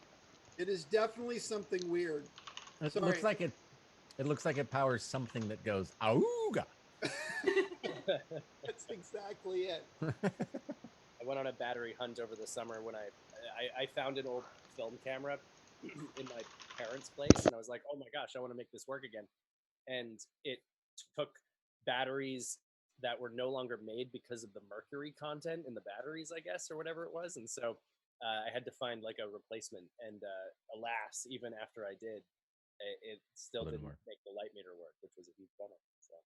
Oh no. I don't know if Tom was actually on when we announced the contest, which is a new game we're calling Word or Chinese Distributor of Commodity Products on Amazon. And the word is, or the Chinese Distributor of Commodity Products is biggin. And you have to guess whether if biggin is a word or a Chinese distributor of commodity products. Stigma distributor. Does slang count? Does what? Like that's a biggin. If it's like that's a big one. Mm-hmm. I don't know. It totally counts. Totally counts. Okay, great. Good to know. Right. My money's on that. I mean, I'm pretty sure he's just going to pass on the battery anyways. So, all right. We have everyone back. As we left off, Rampuri ran for safety as he ran across to see Pele hiding, his perception of the surroundings momentarily restored. And we are picking up with Kandra. Ah. It's my turn. Okay. Tucked around the corner, 20 feet back, 15 feet down. What do you do? All right. Kandra, I am going to go past Tatiana and Rocky, and I'm going to go under the bridge and around. So I just want to go as far as I can under the bridge and around, but I want to stay in a little bit of cover if I can, like along the inner wall. Yep. So right here, you're at about 25 feet. Mm-hmm. Stepping out, you'll be, both of them will be able to see you. Right now, you can't see either of them. Can I peek around and see them or no? Yeah, you can press against the corner. You peek around. You have dark vision. You get a rough idea. You see just a little bit of Kimberly and Rachel hiding behind rocks, and you can kind of see them there. They're from your angle. They're at like 3/4 cover. And how far away is Rachel from me? 5, 10, 15, 20, 25, 30, 35, 40 feet. And uphill a little Wonderful. way. Okay, I will stay where I am, and I will peek around the corner and cast Acid Splash, and I will choose to hit both of them. Ooh, how? What's the? Oh wait, range? I'm sorry. I can't choose both of them. Never mind. I can only choose one because they're not within 5 feet of each other. They are not within 5 feet of each other. Okay, I will still cast Acid Splash at Kimberly. Okay. Dex So saving. I hurl a bubble of acid, and I throw it at Kimberly. Rolling for damage. It's verbal and somatic, so you don't even have to wave your hand. You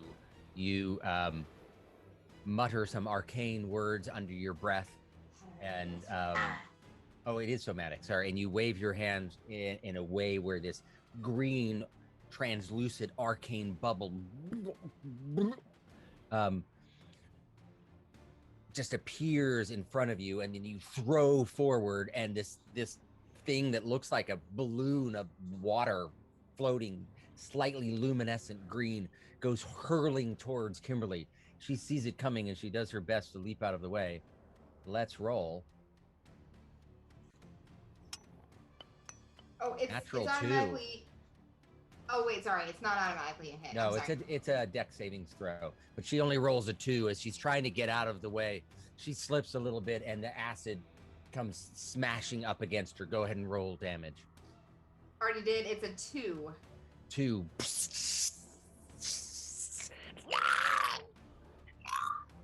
You hear her screaming. This is Kimberly, huh? 2 damage to Kimberly.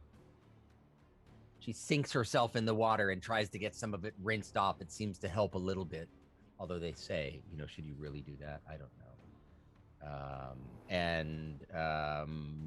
Anything else you can do on your turn? I think you're out. That is it. Then Corin. I hear what's going on, and I kind of take off towards the bridge. That's 15 feet. 5, 10, 15, top of the bridge. And I don't know if this would be a Zancorn move, but I'm going to look down at the water. How fast is it flowing? Is it like really fast, or is it? It's slowed down. There was that big burst that got let go, and now it's at the same speed it was before. It's not particularly fast. It wouldn't knock anyone off their feet. I am going to dive into it. It's only 3 feet deep. I am 3 feet tall. Okay. Route though. I'm gonna do a diagonal dive, so I hopefully won't hit my head. Okay, let's go ahead and roll an acrobatics check. All right. Oh, whew, 24. It almost was a 1. You leap off of there. I was going to make it pretty high. I was going to make it like a 15. Diving into 3 feet water just doesn't seem smart by anyone. So you dive in the water and arc your back just at the right place that you feel your stomach scrape against the bottom, but the bottom is smooth, and you're just gliding upon it, and you jump out. So that was 15 to there. I'm going to say you go down 5, 10. I'll give you full 15 up the river there, so you're next to Condra. And is that considered all of my movement, or do I still have my 10 feet? It was 15 to the top of the bridge, and I'm going to say, you got 5 feet left. Okay. Yeah. So I'll just get onto the land next to Condra. In front, behind, or climbing on top of her? In front. Okay. And Any then, action? yeah. I have a pad and I put it up and it says 10. Nice. Woo, 10. Woo. That's not fair. I need the green screen back so my wine shows up. And then I look at... I see Kimberly. They're both at 3/4 cover from your angle, but you can kind of tell they're both there. I look at Kimberly, and I just shake my head and go, to see things from your perspective, I'd have to crawl around and sniff asses and use vicious mockery. Mockery!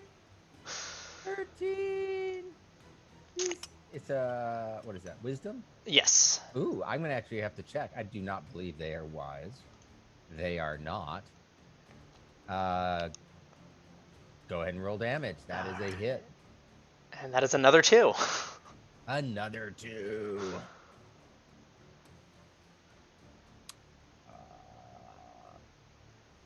You see her suddenly looking up at you, and then she just sort of winces, and then winces like she ate too many lemons all at once, and you hear like and kind of buckle over a bit, but then she straightens back up, but she's you could tell that your mere words damaged her. I think that is all that you've got. Tatiana.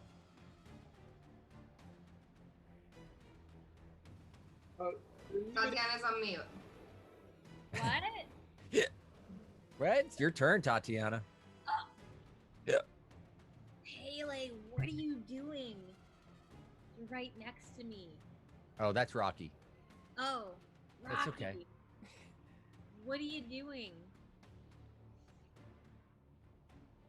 He's not You're on Rocky's on mute. mute. I'm climbing. Oh, you're climbing?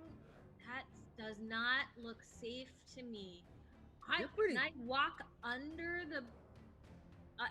Can I walk around the bridge, or do I have to walk under the bridge? You'd have to walk under the bridge. The bridge is, by its nature of being bridgy, is elevated like 15 feet up. Rocky is climbing up the left side. He's about 5 feet up. I love that half of our party is climbing up and the other half is diving off. At the same Yeah, and Sildar has just kept to himself. I'm doing neither. That does not look safe. So I'm gonna walk under the bridge.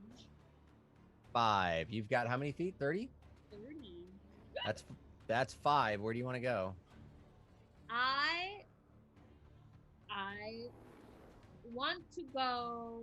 Who is that handsome man next to Condra? That would be me. Oh, wait, that's That- Ancorn. I'm sorry. 10, 15, 20 feet gets you like in the river next to Zancorn. You still have 10 more feet.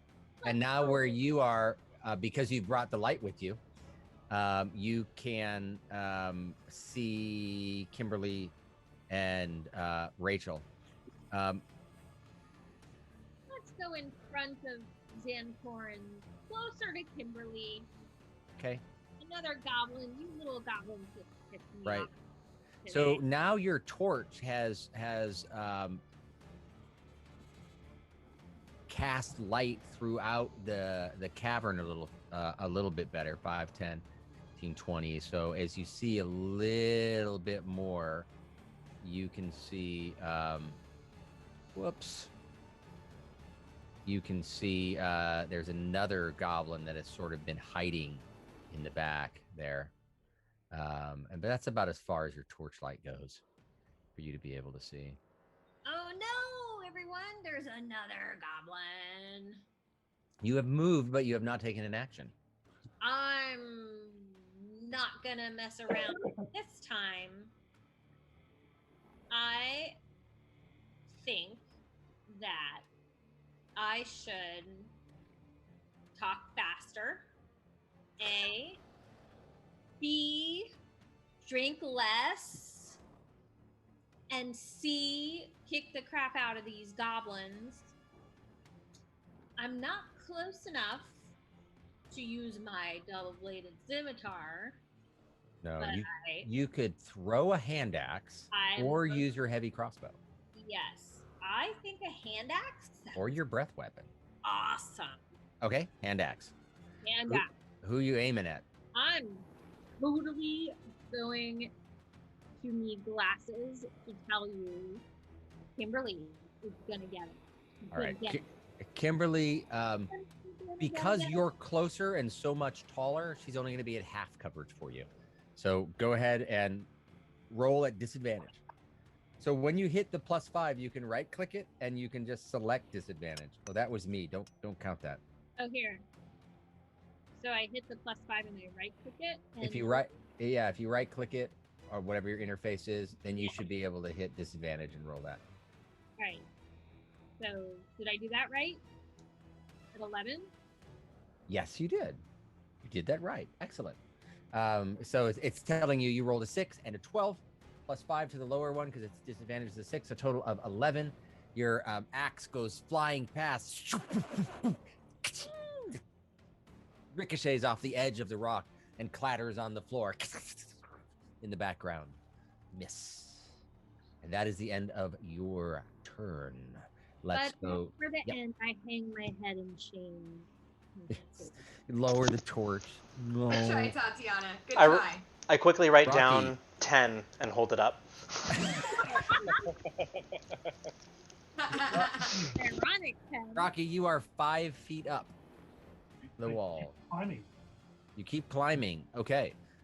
Go ahead and roll a acrobatics, athletics, or strength check.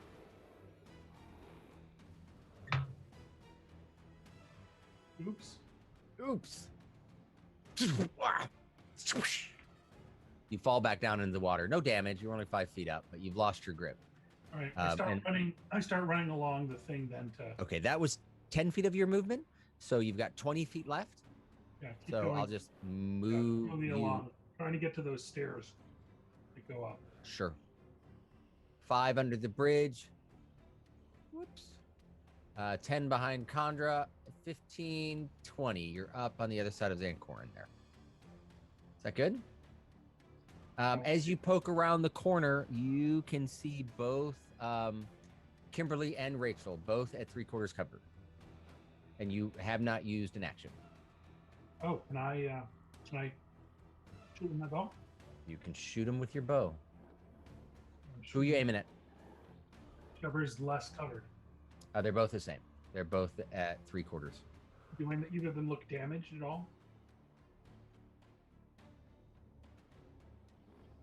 They both look like they're both tending wounds, hiding, clutching part of their bodies as they're kind of hiding down, okay, corral style. Like, I'll go after Kimberly. Okay, go ahead. 10. 10. Sounds like that misses. Ricochets off the rock and into the distance. Let us see who's next. Top of the order. It is Kimberly's turn. Kimberly makes a bolt. 5. This way. 5 feet up the side. 10. 15.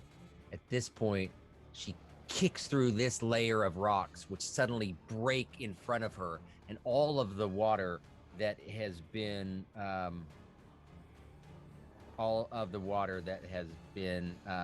pulled up behind her in this area, which I might as well show you right now because it doesn't really matter. All of the water that's in this area again goes loose, flooding down the path here, up around this end and down. I'm going to need everyone in the watery area, which are Tatiana, Zancorin, Rocky, and Condra, suddenly get hit by another wall of water. Go ahead and roll dexterity checks.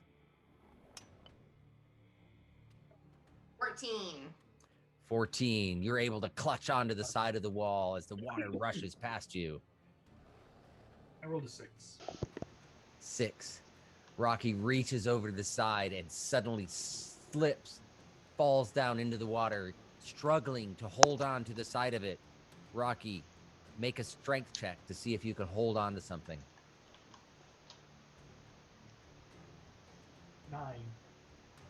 9. You're grasping for anything as the water is coming over you. It's pushing you down. You're banging into the side of the wall and suddenly you whack your head and go unconscious just for a second. You take 1d6 of damage from bludgeoning from the water. Let's see what that is. 6. That's unfortunate.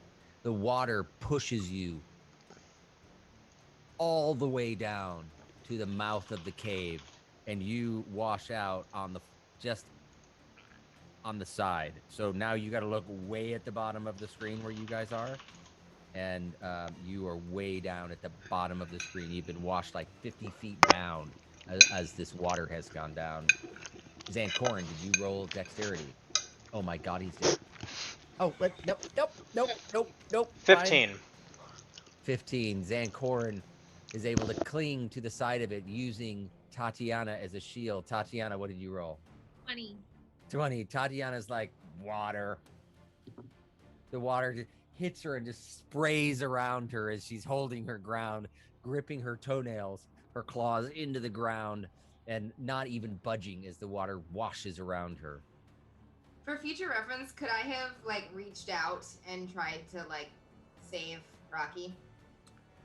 This was all at the exact same turn. You were busy saving yourself. So there are situations where you can, but usually that's on your action. If you had a separate action, you would have been able to do something like that. So Rachel's turn. Rachel is trying to poke her head up. You guys are all at pretty good cover as well. Around the corner, Rachel does still have a weapon. She takes aim at Tatiana with the remnants of her short bow. Well, her short bow. Hers is not broken. And fires off a shot. 17 to hit. What's your armor class? 16. 16. This arrow comes flying through as you're around the corner and strikes into the side of your torso, just doing just nicking you a bit. See if it had managed to hit anything critical. It does not. 3 damage.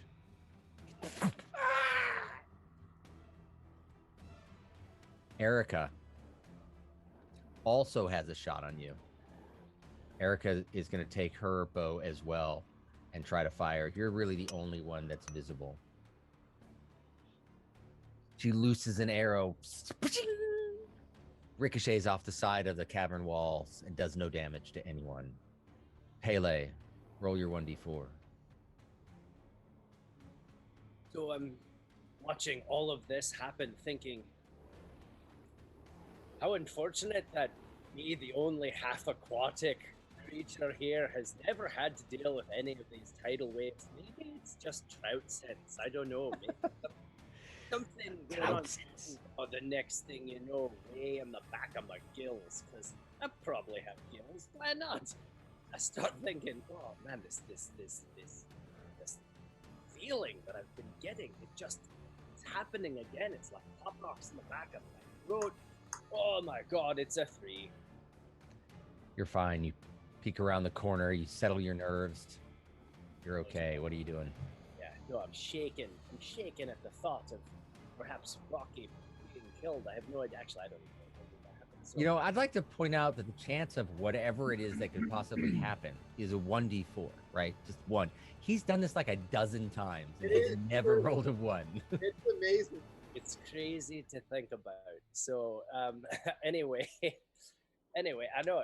So do I know that Erica is there from the arrows flying by, or You're guessing that something's there, but you're going to have to come around the corner to take a look. Well, and you know that you saw Kimberly run by, so you know Kimberly's there, and you know kind of where Rachel is too.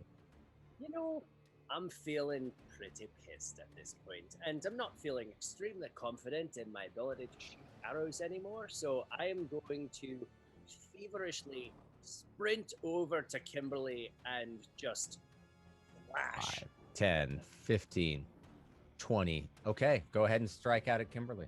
Oh, but before I go, I call over to Rampori and I say, crazy how just like 20 minutes ago we were pontificating on not harming defenseless goblins, and the next thing we're here splashing them with acid and just yelling vicious insults at them, and oh man, strange how things change so quickly. And then I rush off and I just sprint over to the thing, and now let's see, we use our beautiful rapier.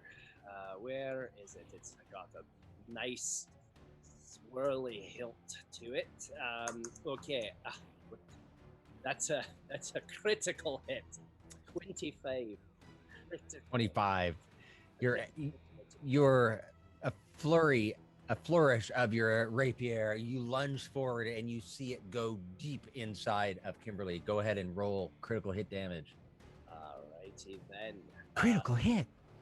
Can I just click it? It will do it. You can right click and select critical. Critical hit. Boom. And it's a 13. 6 plus 4 plus 3. 13. You pierce straight through Kimberly. Right through what you're pretty darn sure is her heart. And she just goes limp on the edge of your sword and falls down. It slumps down into the water.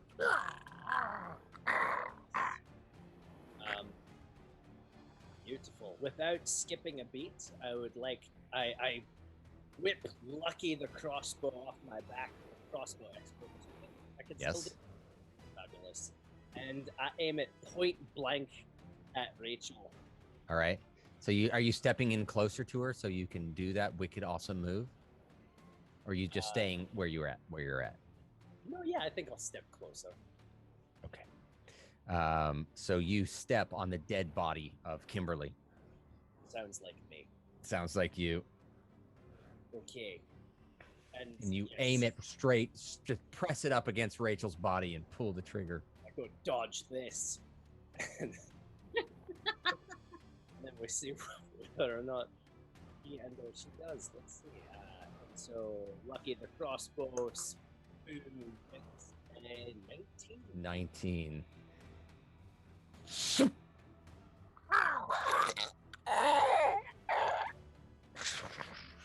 Falls into the water. Deals 6 damage. Good job, Pele. Boom. Rachel is gone. Whip around, and to anyone who might have a vantage point on me, I give a casual I have to say, that was not. That was good. All right. 2 down. And that's all I did today. As you spin around and look, you see this other passageway that's this way. And you can see like all the way through here to this hidden area from your angle. But only you can see that at this point, and you don't have time to tell anyone. Rampuri. Right. Yeah, I said you don't have time. So screw you. Don't have time. First of all, I say to myself, who is that fish man? And then so I've already kind of peeked my head around this corner, right? Right. But it's just too much for you to take in. There's Yeah, just so too much sensory data. I'm just gonna move one over so that I'm kind of like at the mouth, right?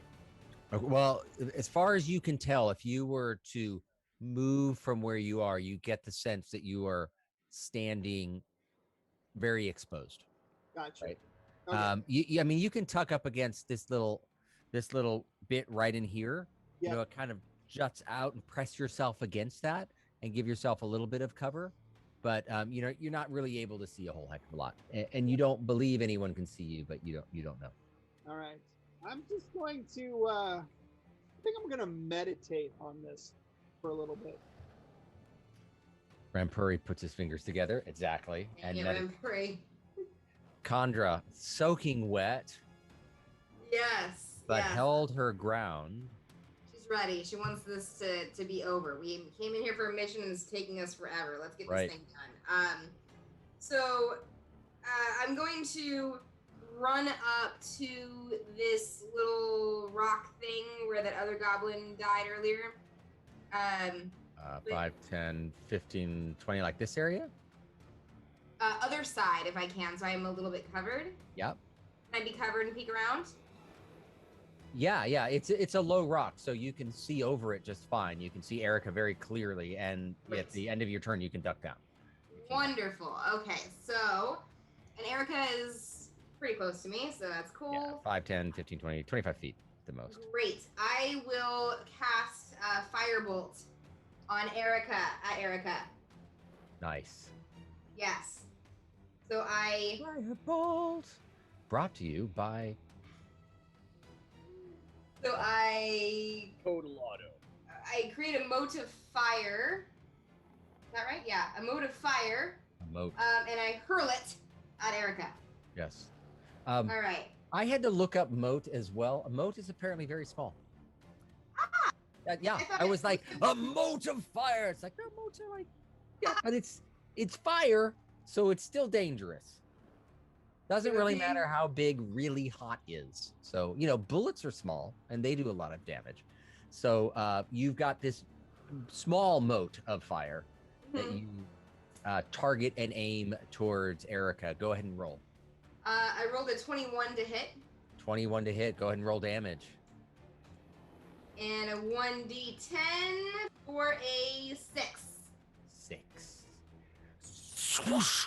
This little tiny moat of fire impacts her, and she's like, doesn't explode or anything, but it's like hot, like a hot bullet, and it just sinks inside of her, and you can see from your angle, like, damn, and that's like burning inside of her as she's like, she drops to one knee and puts her hand on the side of the wall, stands back up, still there. Awesome. She's definitely injured. That is my turn, but that was really cool. Then Corin. He's like, I've had a lot of rum. I did. I am going to run up to the rock next to her. I can't see her name.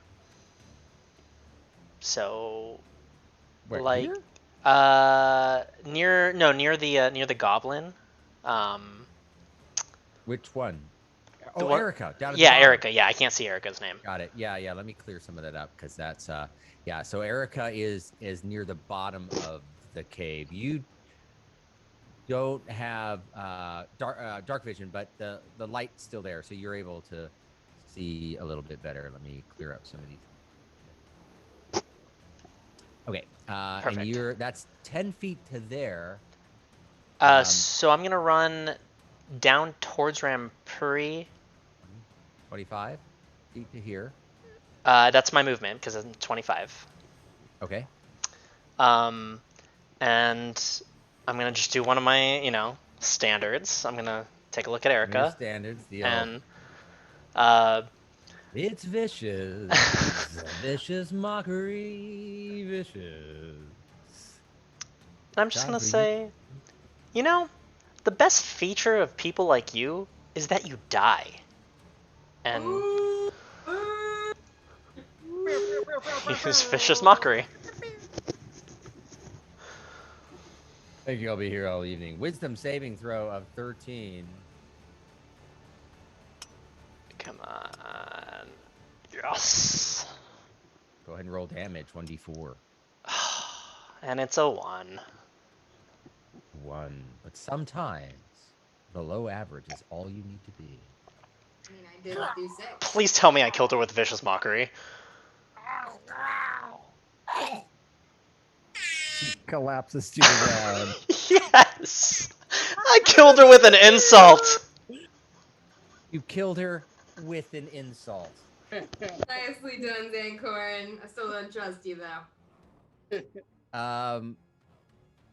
This area is, from what you can tell, everyone here is dead. Pele has view into the rest of the room, but there is nobody else immediately around. However,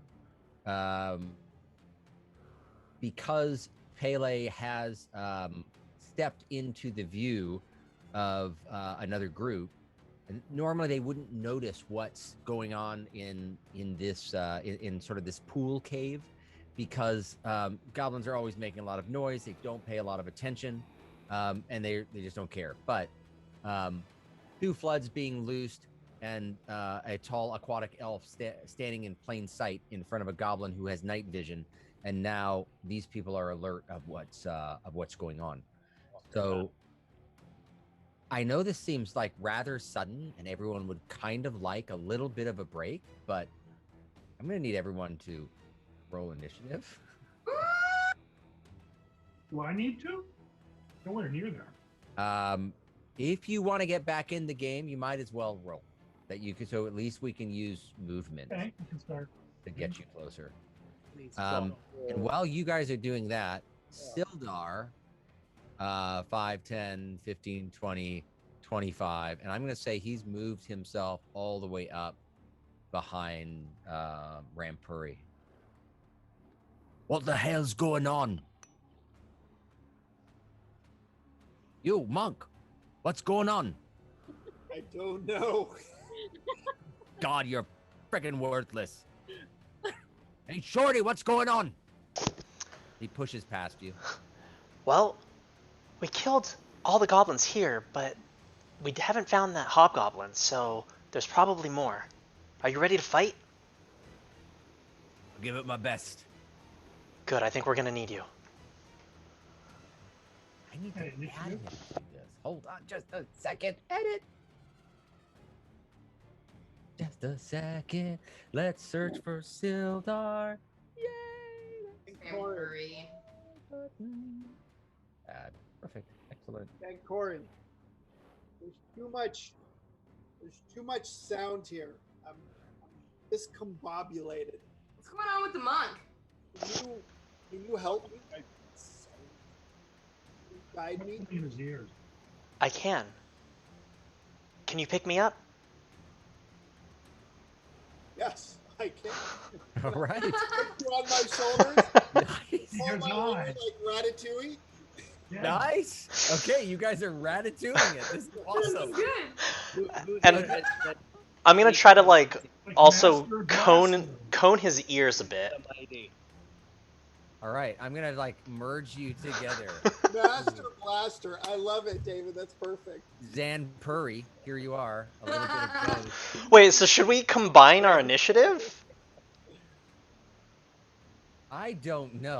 Let's just roll. Let me just get everyone's initiative to begin with. 0 to 5. 4. 4. You may want to rethink combining. Anyone else 0 to 5? I have 4. Oh, excellent, Pele. Way to stay on top of things. Anyone else 0 to 5? 5 to 10. 10 for Tatiana. Drunk as can be, but feeling pretty good. 10 to 15? 13. 13. 15 to 20. 17. 20. He's at a 20.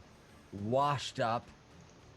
A washed up Harrison Ford wannabe at the mouth. I'm running back into it. Wait a minute. On my day.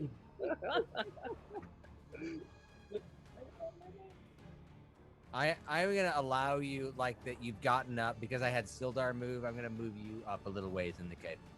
Not a whole lot because you had to get up and do your stuff. But it is the start of the round. Rocky, it is your turn. I'm running. Okay, 30 feet. Are you gonna dash? Are you gonna go 60? No, I'll dash. I'll go 60. 5, 10. But wait.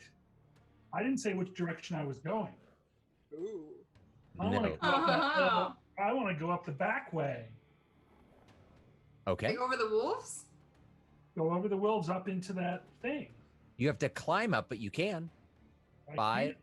10, Might surprise 15. everybody. 20, 25, 30, 35.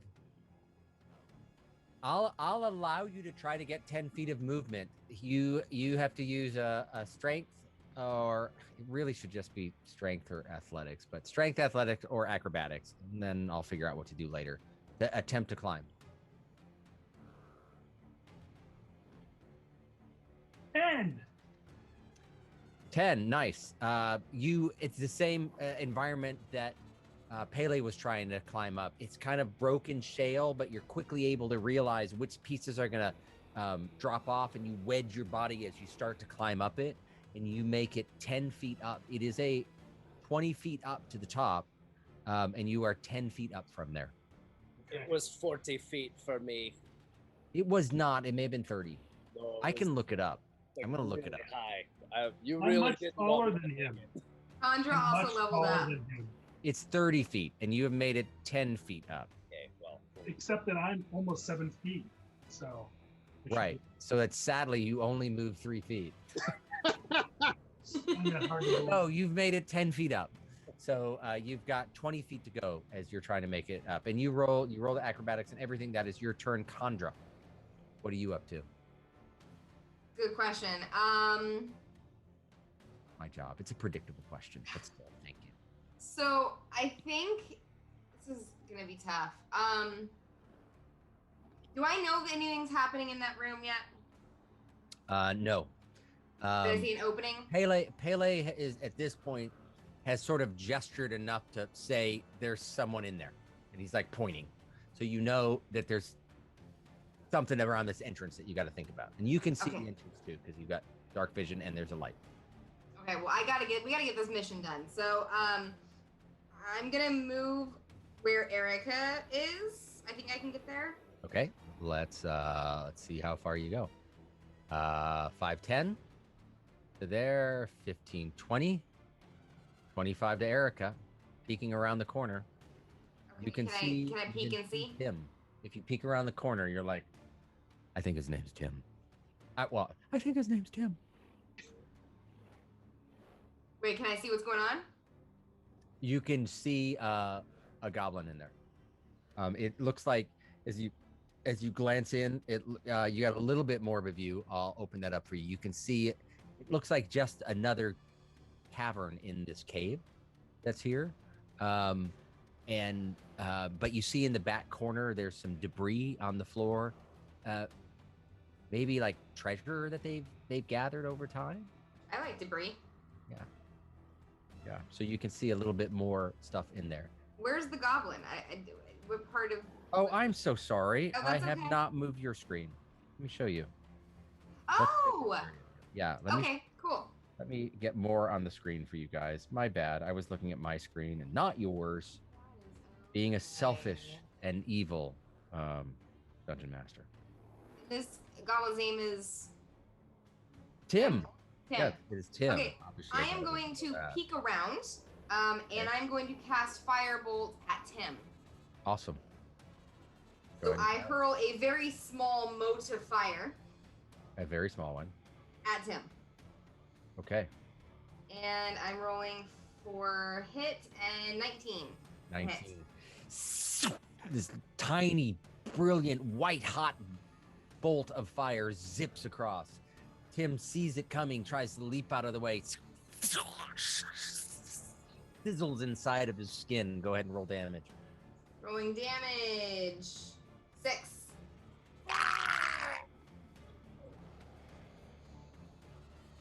And then he sort of disappears underneath all of the rubble that's there, like he's hiding. And that's Okay, awesome. that is my turn. That is your turn. Oh, wait. First of all, I turn back to everybody else. There's at least one goblin in here. And leave the treasure for me. I quit. Dibs. Dibs on the treasure. Dibs on the treasure. Dibs on the treasure! Okay. Oh, shoot. Hold on. I'm doing some secret stuff. Meanwhile, while secret stuff is happening that you don't know about, I'm being right here. Okay. Zancorin, you're up next. You are on top of Rampuri. So, yeah. Very exciting. This is odd. How should we do this? I'll have you both move with the benefit of the doubt. So you're both going to move with Zancorin. All right. And I'm kind of coupling his ears, not like completely, but like trying to zone the sound. So it's like kind of like Block the sound? So he can still hear, but not like completely deafen him. Right. Do you do this tenderly or aggressively? A little aggressively. I'm not one for tender hands there. I'm just checking. I just wanted to lay some groundwork for some future storytelling, should you so choose. Okay, so Rampuri, as he is aggressively cupping your ears, what are you moving? Are you walking? Are you guys talking to each other? Come on, play this out. Tell me what you're doing. Tell me where to go. All right, so I'll let you guys pick your direction, but I'm gonna limit. Well, what's your movement? It's gonna be half your movement, Rampuri. My movement is 50. it's basically mine. Yes, you've got 25 feet of movement because as you start guiding him, you realize that he is remarkably fast. Where are you going? Should I just say, or like? Yeah, just you can just tell me, and I'll move it there, or whatever you want. So basically, right next to Erica. Okay, which is Khandra, which is okay. So, yeah, Khandra. Zanpuri, up kind of behind like this. I would say to the front of the cave, like if to the right of her.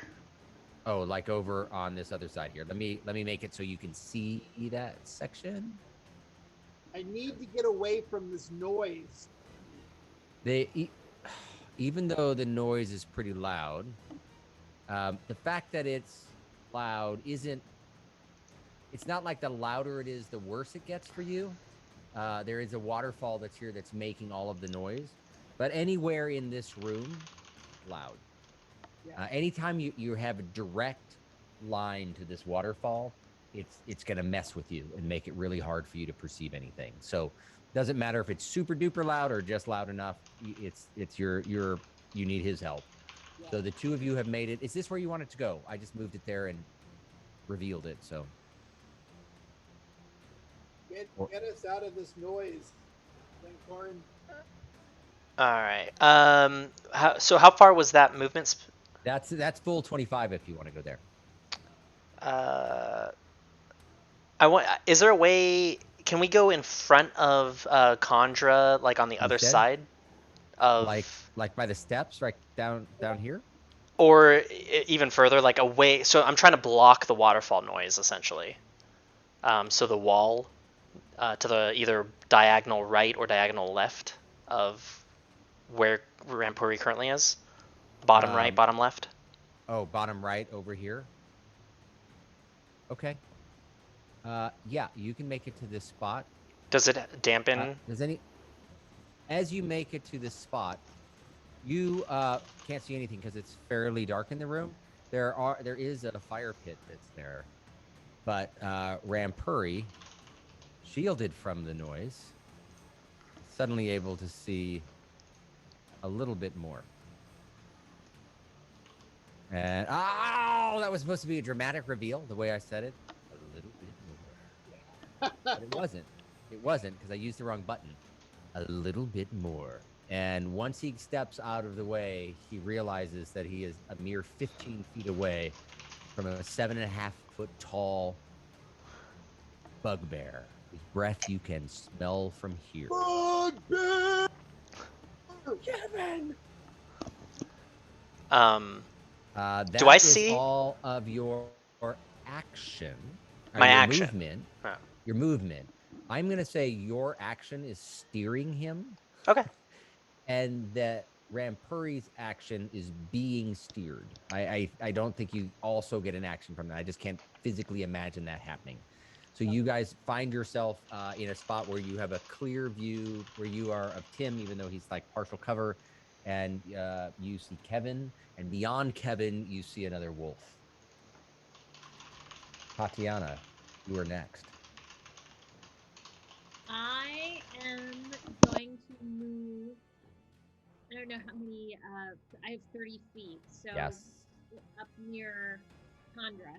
5, 10, 15, 20, 25, 30 gets you right in front of Condra if you want to go to this spot. Or you can stay behind her, or... Yeah, let's if I went one spot further, would I have a direct line of sight to Kevin? No, and you're out of space. This is as far as you can go. Oh, then I will stay right there, and I will. I'm feeling tired after all of that.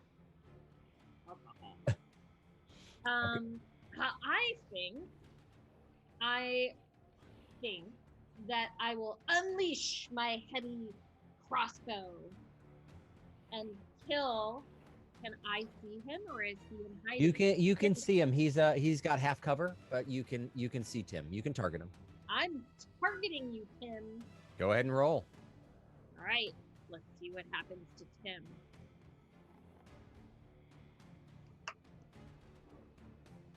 $18. Woo! Ooh. Is that still a hit? Is that a hit? That is a hit. That's a hit. Go ahead and roll damage. Yes. Whip. Damage is 5. 5 damage. Your crossbow fires from its crossbow. Your bolt fires from its crossbow. And he's hiding behind a crate, and you see it just hit the crate, and the impact blows apart the crate, and you see him, and the arrow sticks in the side of him as he curls over dead. I pat Tatiana on the back and I say, "Good job, buddy." And I give you a high five. High five. And we missed the high five because you're still drunk. And now, oh, there he is. He's at the bottom. Wow, how about that?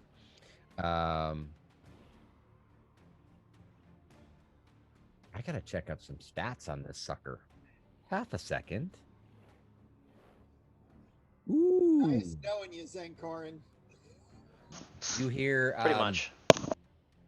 You look at Kevin across the way, and you see him raise his hand, and he whistles, which I can't do very well after I've had wine, but he whistles. Can someone whistle? What do Yeah. Good enough. You hear this, and this giant wolf, substantially larger than the wolves that you have seen before, leaps out off the top of this stalagmite or stalactite, because I don't know which direction, but this one's coming out of the floor. Mites on the ground. Mites grow mightily from the ground. Tights hang tight from the ceiling. Are these actual words? That Yeah. That's is. their actual word. It's one of those dagger-looking 15, rocks. Actually, 20. Amazon wholesalers. Yeah. Right. It is a biggin, what it is. Aha! The wolf leaps towards Zanpuri and jumps up to attack. Rampuri is on the bottom and within range. So the wolf reaches out with his teeth and tries to take a big bite out of Rampuri. Rampuri is able to spin out of the way. No damage. Nice. Meanwhile, a goblin in the corner who coincidentally is named David B. Coincidentally. I don't know. You see him loop around and take cover behind this this chest that's on the ground, and reaches behind, grabs his short bow, and aims for the easiest target, which is Zankorin at this point, who is on top. And Corin is on top.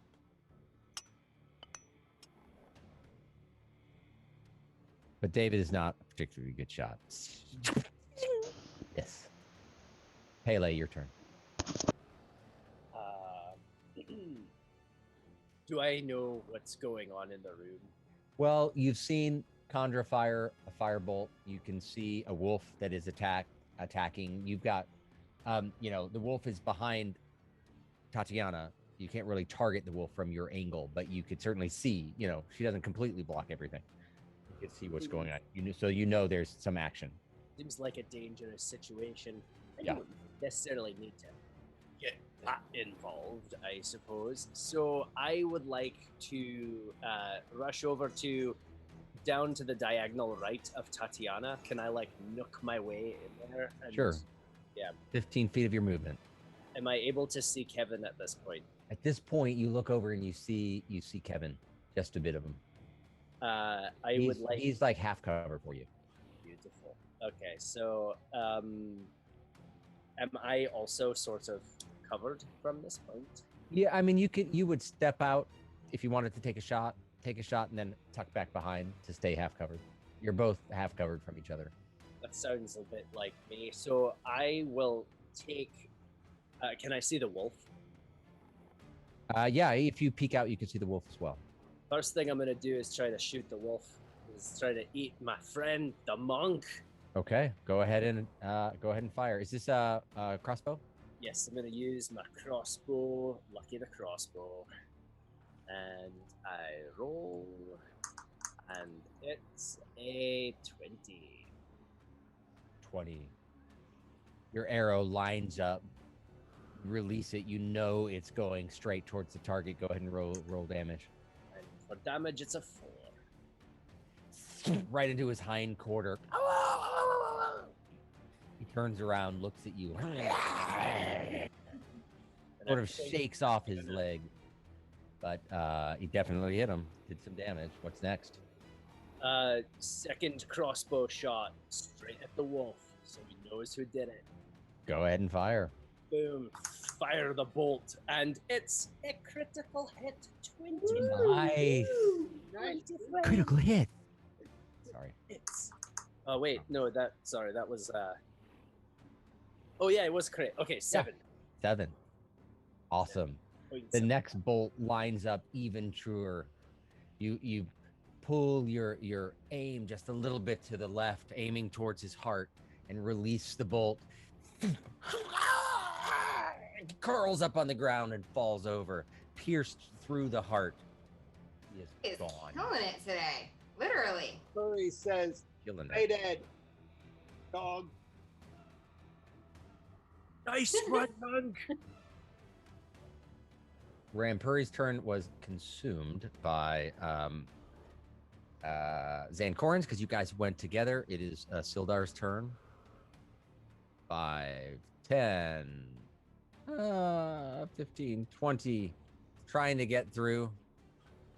25, 30. He makes it over to here. Top of the round. Rocky, you're at the you're a third of the way up this fissure. Okay. Going. All right, go ahead and roll. 13. 13. Nice. What's your total movement? 30. 30. Okay. You struggle as you try to climb your way up, grabbing onto the rounder, flatter pieces, having learned that it's the little sharp, easy to grab ones that tend to break off.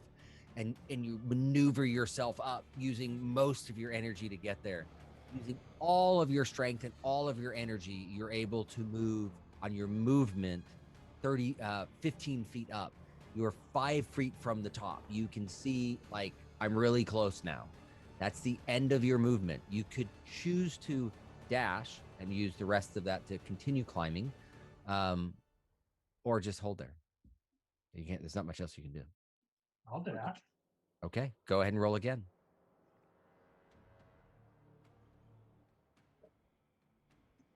Nate. An 8. You're trying to get that grip to get up. You make it 2 or 3 up, and you slip back down. You quickly grab onto the side. You don't gain ground. You don't lose ground. You're still about 5 feet from the top. Okie dokie. Okie dokie, Condra. All y'all. See you all in a long time. Before I start my turn, Dave, can you please like move the map like up and over a little bit? Up and I want to see. Is there any other way to go after this? That's kind of the full map there. Is that good? Yeah. So no. So this is. That's it. Okay. Interesting. For us, but Guys, I don't think that the dude is here. I don't think that he's here. There's definitely a dude here. The big thing in the corner over there. Yeah, the dude we're trying to save. Oh yeah, no, I don't see him. So Yeah. guys, we need to leave. Let's leave David. Let's leave the other goblin alive. Let's just tie him up because we need information. So whatever we do, let's leave him alive. Okay? Everyone in agreement? Probably not. Cool. All No right. promises. Okay. So You yell it out to your group who often doesn't listen. yeah. Okay. Exactly. I know that it's falling on deaf ears, but I say it loudly. All right. Okay, I would like to move basically just one down so I can see Kevin, Okay.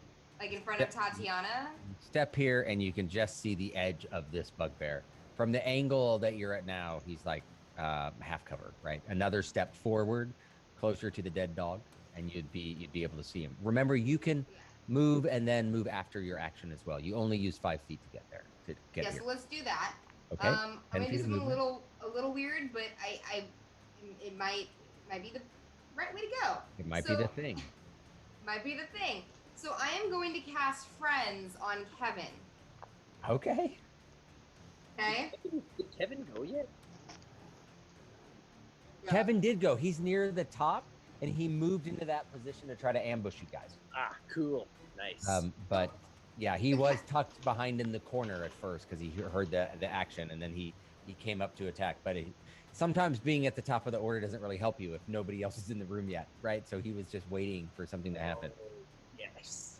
So Kevin was not hostile toward me yet, correct? I am check. I was just asking myself these very complicated questions. Also, just for the record, I have a small amount of makeup applied to my face. Just since it says that, I just want to let everyone know I have a small amount of makeup applied to my face because it's required for this stuff. Right. I mean, you have your wand, which is your focus, so you don't actually need that, but that's okay. You can do both. It's more exciting. On all charisma checks directed at one creature of your choice that isn't hostile towards you. But did you just put that on, Mandy? Like literally, we were all in here battling, and you're out here. Yeah. I just powdered my nose a little bit, you know, and then we're good. You get good at it. She comes from a background that she's good at that. I am. I'm very good at putting on makeup in a show, if you will. Okay, so you're gonna cast Friends, which means you have advantage on all charisma checks. So that would be trying to maybe persuade Kevin that it's futile to attack. Yeah. Right. Yeah. And then he would roll against your charisma check to see what he felt about that. Right. So go ahead and. Should I talk to Kevin? You're gonna cast it. Go ahead and tell us what you're gonna say. Okay. Friends. So I cast it, and then I mean, he's a little scary, but whatever. How tall is he? He's like 7.5 feet. So I'm like eye level. Cool. So I kind of walk slowly up to him. Hey, do I know his name? Yeah, everyone's called him Kevin. Cool. Right. Hey, Kevin, how's it going? It's so good to see you. Your hair looks so good today. Hey, so I'm here with a couple friends, and we just wanted to check the place out. Heard you guys were having a blast down here. So, just like everyone's cool. Everyone's really awesome. You're going to love them. And so no need to worry about anything. We're just here to hang out a little bit and, have a couple beers with you, whatever we do, mead, whatever. So, say hi to everybody. Welcome to Men. Okay, go ahead and roll 2 persuasion checks. Or roll a persuasion check at advantage. I'm sorry. Okay, persuasion at advantage, please God. 10. So as you start speaking to Kevin and explaining everything to him, you suddenly realize that he may not speak common. And that as he's not really responding to you, you're getting even more sure that he's not really paying too much attention to you. You could tell he's trying to follow along, and he's like, yeah, he's kind of getting what you're saying, but there's just enough of a disconnect that he's not buying it. Okay, and I can't try again, can I? No, not on this turn. Well, wasted turn. All right, I'm going to wait. Does he still think that we're friends? Like, does he still like me? Being the friends is that you get an advantage on a charisma check.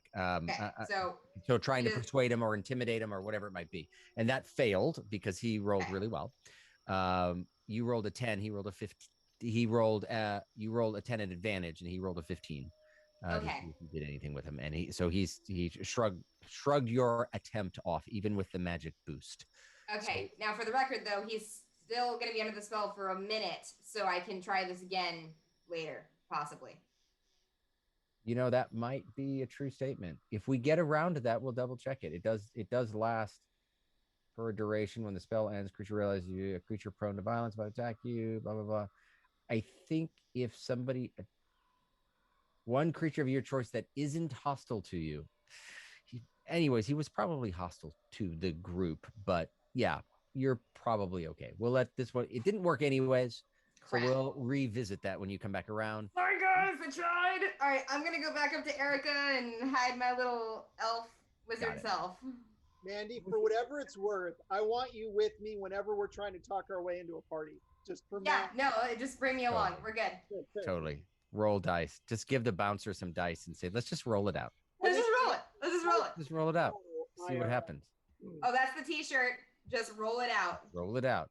And we say that's the T-shirt because you haven't yet made a T-shirt. No, but I'm keeping a log in my Okay. head. That's good. You know, it gets us closer. Zancorin, Zanpuri, you are next. So, can I ask you so if I were to set Zancorin down, would that use up my action, or is that movement, or like what would that entice? Or, Well, if you guys are going to part ways, Zancorin's up first. So Zancorin has the option of using part of his turn to leap off of you, or continuing to steer you around the room like a go-kart. It's Yes. Or try to. But I can now see. Okay, right now. Yeah. That we're Yeah, you can outside see of the you wall. you were attacked by David B in the corner, and you can see Bugbear, so you can see where everything. You both can. Then Corin, you're up. What are you doing? All right. Actually, no, wait. Bugbear is up. I missed Bugbear. What am I doing? Okay, I think that's cool. No, He doesn't have to go. no. Okay, so the Bugbear reaches down. Let's see what he can do. By the way, can I roll for David B? Oh, totally. When it's his turn, if he gets a turn, you totally get to roll for him. Also, are you guys hearing crickets, or is it just me? Yes. I do hear crickets. I changed the sound effect because you were being friends, so I'm going to change it back to battle. Yeah, let me change that back to battle. So he reaches down next to him, and you see this giant morning star, which is like a many-axed-handled heavy beast that he's got. And he takes 2 steps forward. 5, 10, and he is going to swing through what is his eye level, which is Zancorin, for an attack. Come on, dice. Let's see what happens. 11. It is a miss. Wait, hold on. +4, 15. It is a hit. It is a hit. This morning star is not a small thing.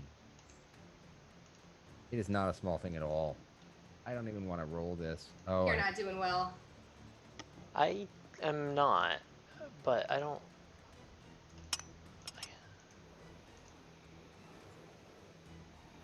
It's on the screen, isn't it?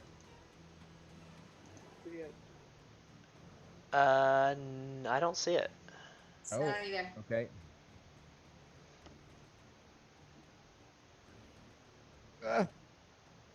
Is that kind of What's your like total? What's my golf on a golf tee? Like he doesn't absorb the momentum; he just kind of moves with it and gets teed off. I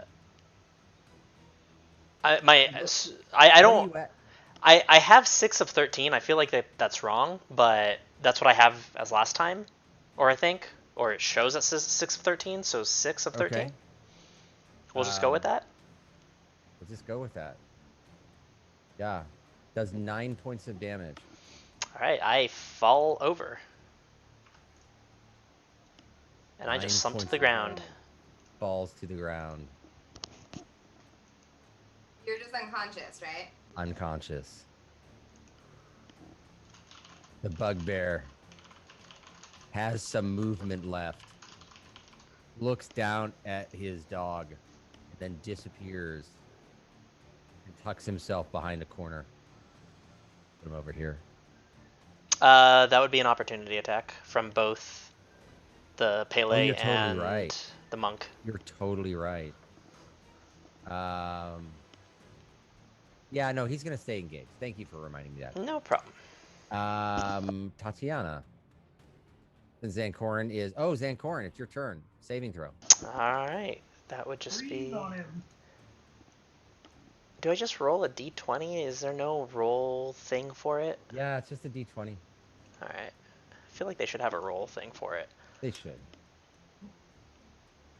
That is a fail. That is a fail. Tatiana, your turn. I yell, "No! Don't hurt my friend!" And get out my crossbow once again, and I aim it at Kevin. All right. And I say, Kevin.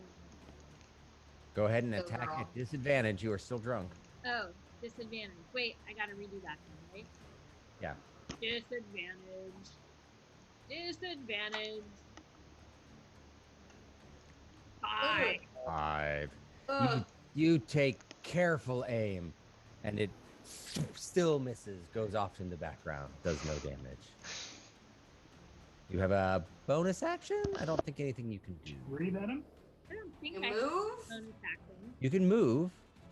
Do I have a bonus action? Not in this case.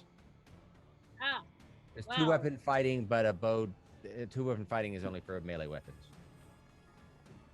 I'm gonna move behind. What's his name? Sildar? Our little friend Sidar. All right. No. Thanks, Sidar. Boy, all these people are dead here. David B.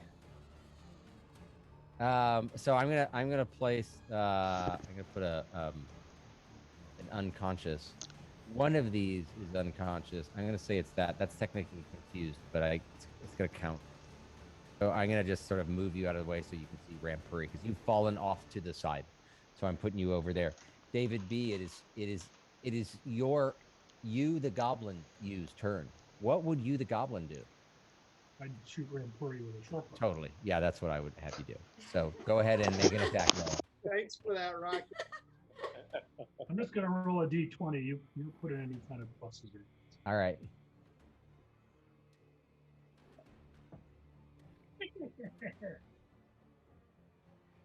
Ten. 14. What's your armor class?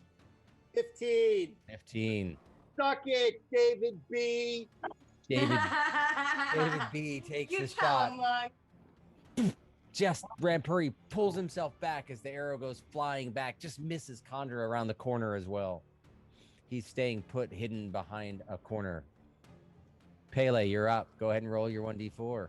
Ooh, oh man, Eventually, this has got to hit. starting to feel a little freaky right now, like like a rabid badger or something. The foam is coming out of my mouth, and I'm just like, oh man, something's about to go down. And I roll a 2. A 2. Okay, you're still fine. Hell's gonna happen.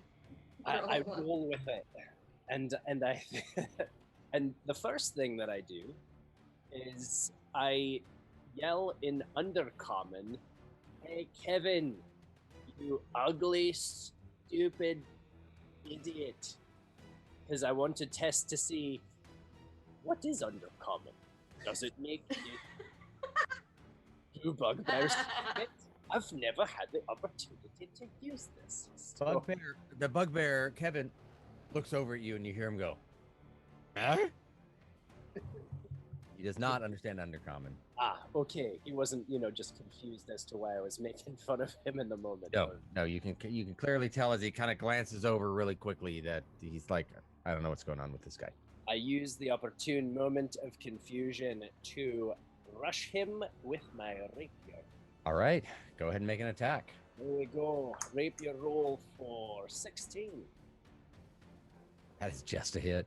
Oh, Nice. Go ahead and roll damage. damage, please God. It's a 4. 4. I'd like to point out that's his first bit of damage. Okay. Bonus action. Bonus action. I pull Lucky out and I aim for his big ugly face and I say, "Thank God it's a big target." And I always lose it. Oh, there it goes. And I roll, and it's a 10. 10.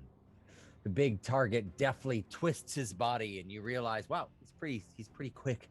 They're very lean, very muscular. And from the front they're very wide, but because they're still humanoid, when he turns sideways and goes out of the way, he's not very pot-bellied. Your arrow slips by him. Oh crap! Am I still kind of like No, I'm like right next to him. Yeah, you're pretty close. Okay, cool. Rampuri. Are y'all not gonna get out of the way? Just wondering. Oh yeah, that's right. Just wondering. He'll get an opportunity attack if you want to move. You're welcome. Oh, to. never mind. Sorry. Or maybe do. I don't know. Oh wait, the bugbear gets an opportunity attack. He'll get an opportunity attack if you want to. I don't know when the rogues get an opportunity to disengage as a bonus action. Well, I already used my bonus. He already used his bonus okay, action never to mind. fire his lucky to crossbow. Yeah. Yeah. He was in full-on attack mode. Didn't consider that. No retreat. I stand there, my kilt waving in the air. Always listen to an elf. Rampuri. Is Kevin considered flanked at this point? No. And if I move to stand over the dead wolf, that would a opportunity. That would not promote an opportunity attack because you're not leaving his range, so you couldn't move there. I'm gonna say you're gonna have to move over here so Pele can flank because Van Corin is unconscious on the ground. Oh, that makes sense. Yeah. Right. So if you move here, that would be flank. That would give you advantage. I'm gonna flank that mofo and come down on the back of his head with my stick. Nice. Go ahead and roll an attack. So the stick, and I roll that at advantage, correct? At advantage, yep. I like how it stopped for the drama. I planned that. Perfect. Wow. I rolled a natural 2 and a natural 4. Nice. Your natural stick slams up against the back of him, and you just feel like you hit a rock. That's it. Bonus action? Yeah. Key points? What are you doing? I'm bringing the fist as my bonus action. The flurry of blows? Do you have key points? No, just my unarmed strike. Okay. Go ahead and roll. At advantage still. This time I got a 21. 21. You've learned your lesson. Aim for the soft spots.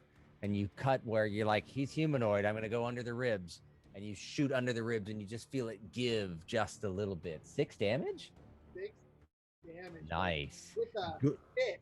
Oh, and that wasn't even a critical roll. I'm sorry. Oh, I guess it doesn't matter, right? No, you don't get a Roll crit. the damage of it. Right. Okay. So Right. the last thing is, I would like to burn a key point for patient defense, which allows me to spend 1 key point to take the dodge action as a bonus action on my turn. You've already used your bonus action, though, on your other fist. All right. That would have been a good. Well, that's fine. I'll take the 6 points. Okay. Yeah. I thought it was an extra bonus action, but that makes sense. It's as my bonus action. Yeah. So you chose the other fist, right? Which didn't use any key points, as opposed to multiple flurry of blows, the fists, to do stuff, right? But that was your bonus action because you can see it's under the heading bonus action, right? So Totally got it now. Yep. Yeah, totally Yep. got it. Monks have some confusing but really powerful things that they can do. It is Sildar's turn. Some payback. Sildar steps forward and pulls out this gleaming bow. I'm moving you out of the way a little bit, Zancorn, so we can see him.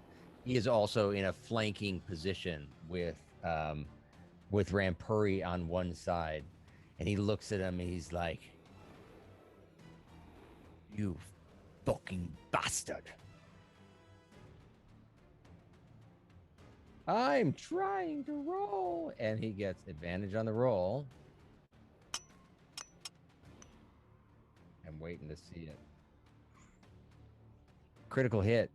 Woo! 20. Rolling for damage.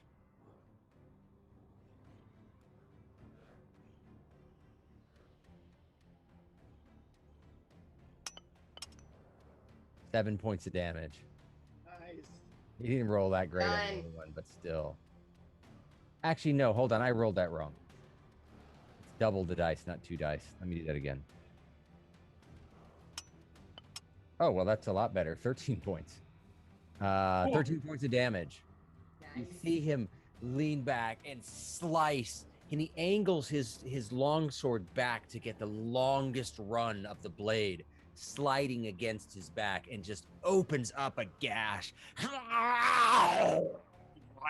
The bugbear arches back as blood starts pouring out of his back. He looks severely wounded at this point. But that is Sildar's turn. Rocky, 5 feet to go. Come on, Rocky. Got this rock. Climbing.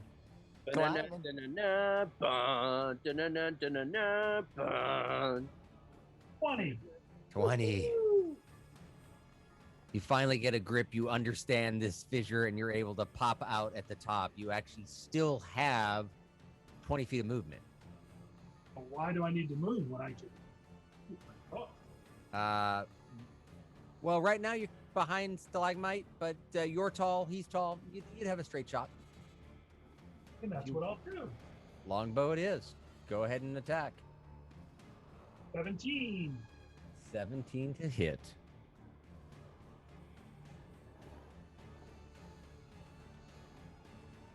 Go ahead and roll damage.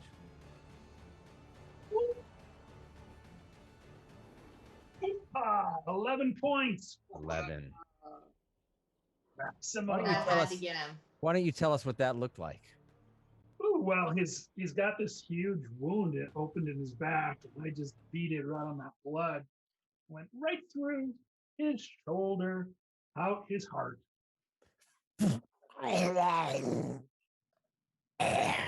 Falls over forward on the ground.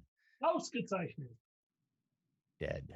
What was that, David? Nicely done, Rocky. Ausgezeichnet. It means excellent in the northern tongue. Conrad, is your turn. David B is in the corner. Okay, here's what Khandra would like to do. Khandra, wait, so now Friends? he's dead, right? Oh, yeah, he's dead. The only one Okay. alive is David B. Great. So, how far away am I from David B? 5, 10, 15, 20, 25, 30 feet. Okay, I'm gonna go over to David B. Okay.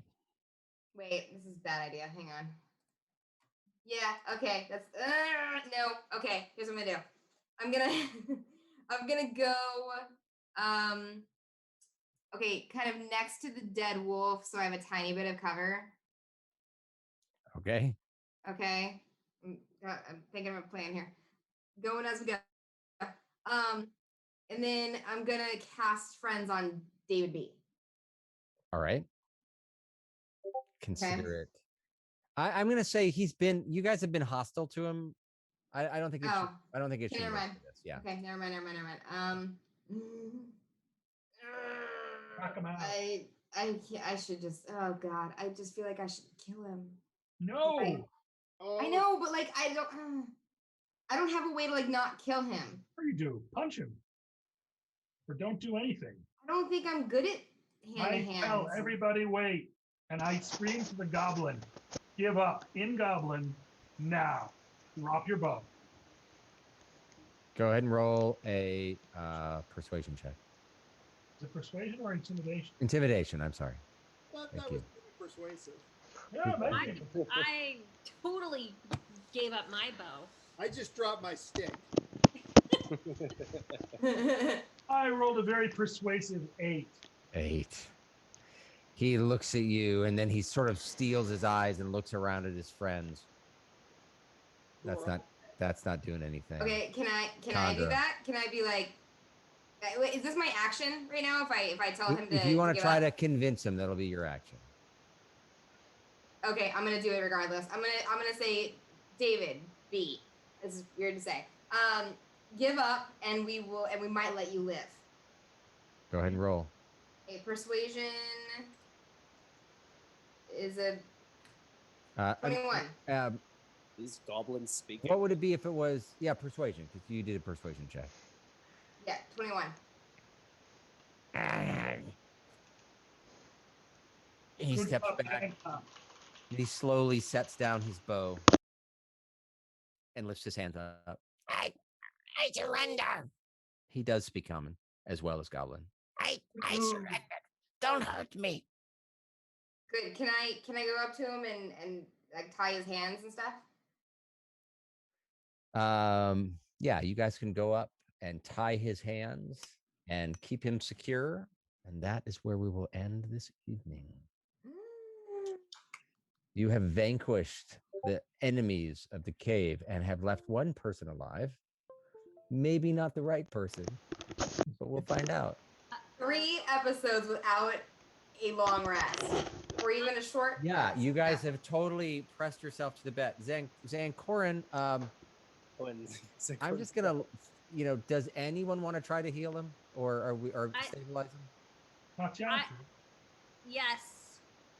Unfortunately, I only have 2. That's lay all on he needs. pool. So I go up to Zancorin. I press my hands together, even though I'm a little woozy. I put my hands up to the ceiling. Breathe and Stretch, Tatiana. lay on pool. 2. Zancorin comes back to life. Does he wake up 2 drunk? hit points. Maybe a hint. He certainly smells a little hooch on her breath. And that will be it. So the question everyone has been wondering, we will pick up here. Biggin is a tightly fitting child's hat. Is an actual word. B-I-G-I-N. So I don't know if Tom won. Did anyone win? Jeff. Monk. I guess. I'm going to take the battery, Dave. Jeff, keep your battery. Or do you want me to send you a... I actually do want an autographed picture of you, and when you do it, I will. I'll post it on the wall behind me. So, I do want I to. will digitally send it to you because I don't have any other way of sending it to you quickly. And if you're gonna Photoshop it on the wall behind you, that will be necessary. So perfect. Yes. Congratulations. I will send that to you. So, I do want to say a couple of things because this is a new group. So I think we're doing an excellent job. But one thing I do want to say, and it's not because I'm passed out, because that's been twice and it's totally fine. And if I die, I'll just make a new character if that's allowed. But once we get into deeper, higher level things, one of the most important things when someone falls unconscious is to get them back up. Because what will happen, as Dave is the DM, we're going to fight smarter things who are going to see that unconscious person and then attack the unconscious person, which means they immediately fail their death saving throws and then they'll die. It will be like that. And so, like I said, I don't care if I die, but I feel like you guys being your first time, you don't want to die. You want to go through the entire thing. What these things did to Sildar. They tried to kill him. Exactly. So in the future, what you'll want to do typically is you're going to want to do anything possible to stabilize or heal the person who's unconscious whenever it's your turn. If it's your turn and you can't do that, you find a way to do something like that. The second thing, and this is totally Dave's call, but typically speaking, when you're persuading someone, if you fail, it's a failure for the group. It's not like, and this is something that I see in many new games, and a lot of people do this. A lot of the new people think like, well, let me try again. It's understandable, but then if you think about it in real life, if you're trying to persuade like a shopkeeper, like, hey, you should give me a discount, and they're like, no, I'm not going to do that, and then your friend comes and be like, no, you should give them a discount, they're going to be like, get the fuck out of my store. Like, totally. They're going to... Speak for yourself. And one of the reasons I allowed it was that it was kind of a good cop, bad cop. Normally, I'll allow 2 people to try, so either one can roll an advantage. And that would have been normal, like, 2 people behind going, come on, man, and you get the advantage of it. Yeah. But in this one, it was intimidation by Baxter, and then good cop persuasion attempt. And internally, I bumped the DC. So the DC for the first was a 10. Exactly. For the second, I made a 15. And that's... do that. but I figured that would be a fairer way. And then but it's just more for the role play aspect. I think Yeah. I think this was great. It's just more of a in the future, if you fail once, don't expect Dave to let you do it again. I might let you try, but it's going to be substantially harder. Yeah. Like I'll increase the roll that you need to hit by 5 or 10, right? And then there's a point that once it's above 20, I'm probably just not going to let you roll. So, and it's very rarely is below 10. So usually, maybe I'll give you another one, maybe. And it depends on the circumstance. If you imagine David B surrounded by a bunch of things, someone scares him into it, and he's like, no, no, no, and then someone more gently tries to persuade him. He's already reticent, but I made it a 15. You rolled a 20. It's like, okay, that's fine. But absolutely right. That's a good way to think about it. So awesome. I had a great time. Thank you, everyone. Yeah, it was great. I know we again carried late. My bad. But I wanted you to finish up this battle so we can have that done, and then who knows where we're going to go next. Sildar is alive, and everyone is very wounded, but there. So thank you, Tom, and everyone else for joining us. We will see you next week, and the more you roll. The The more you roll. Ready. Roll. All right. Thanks, guys.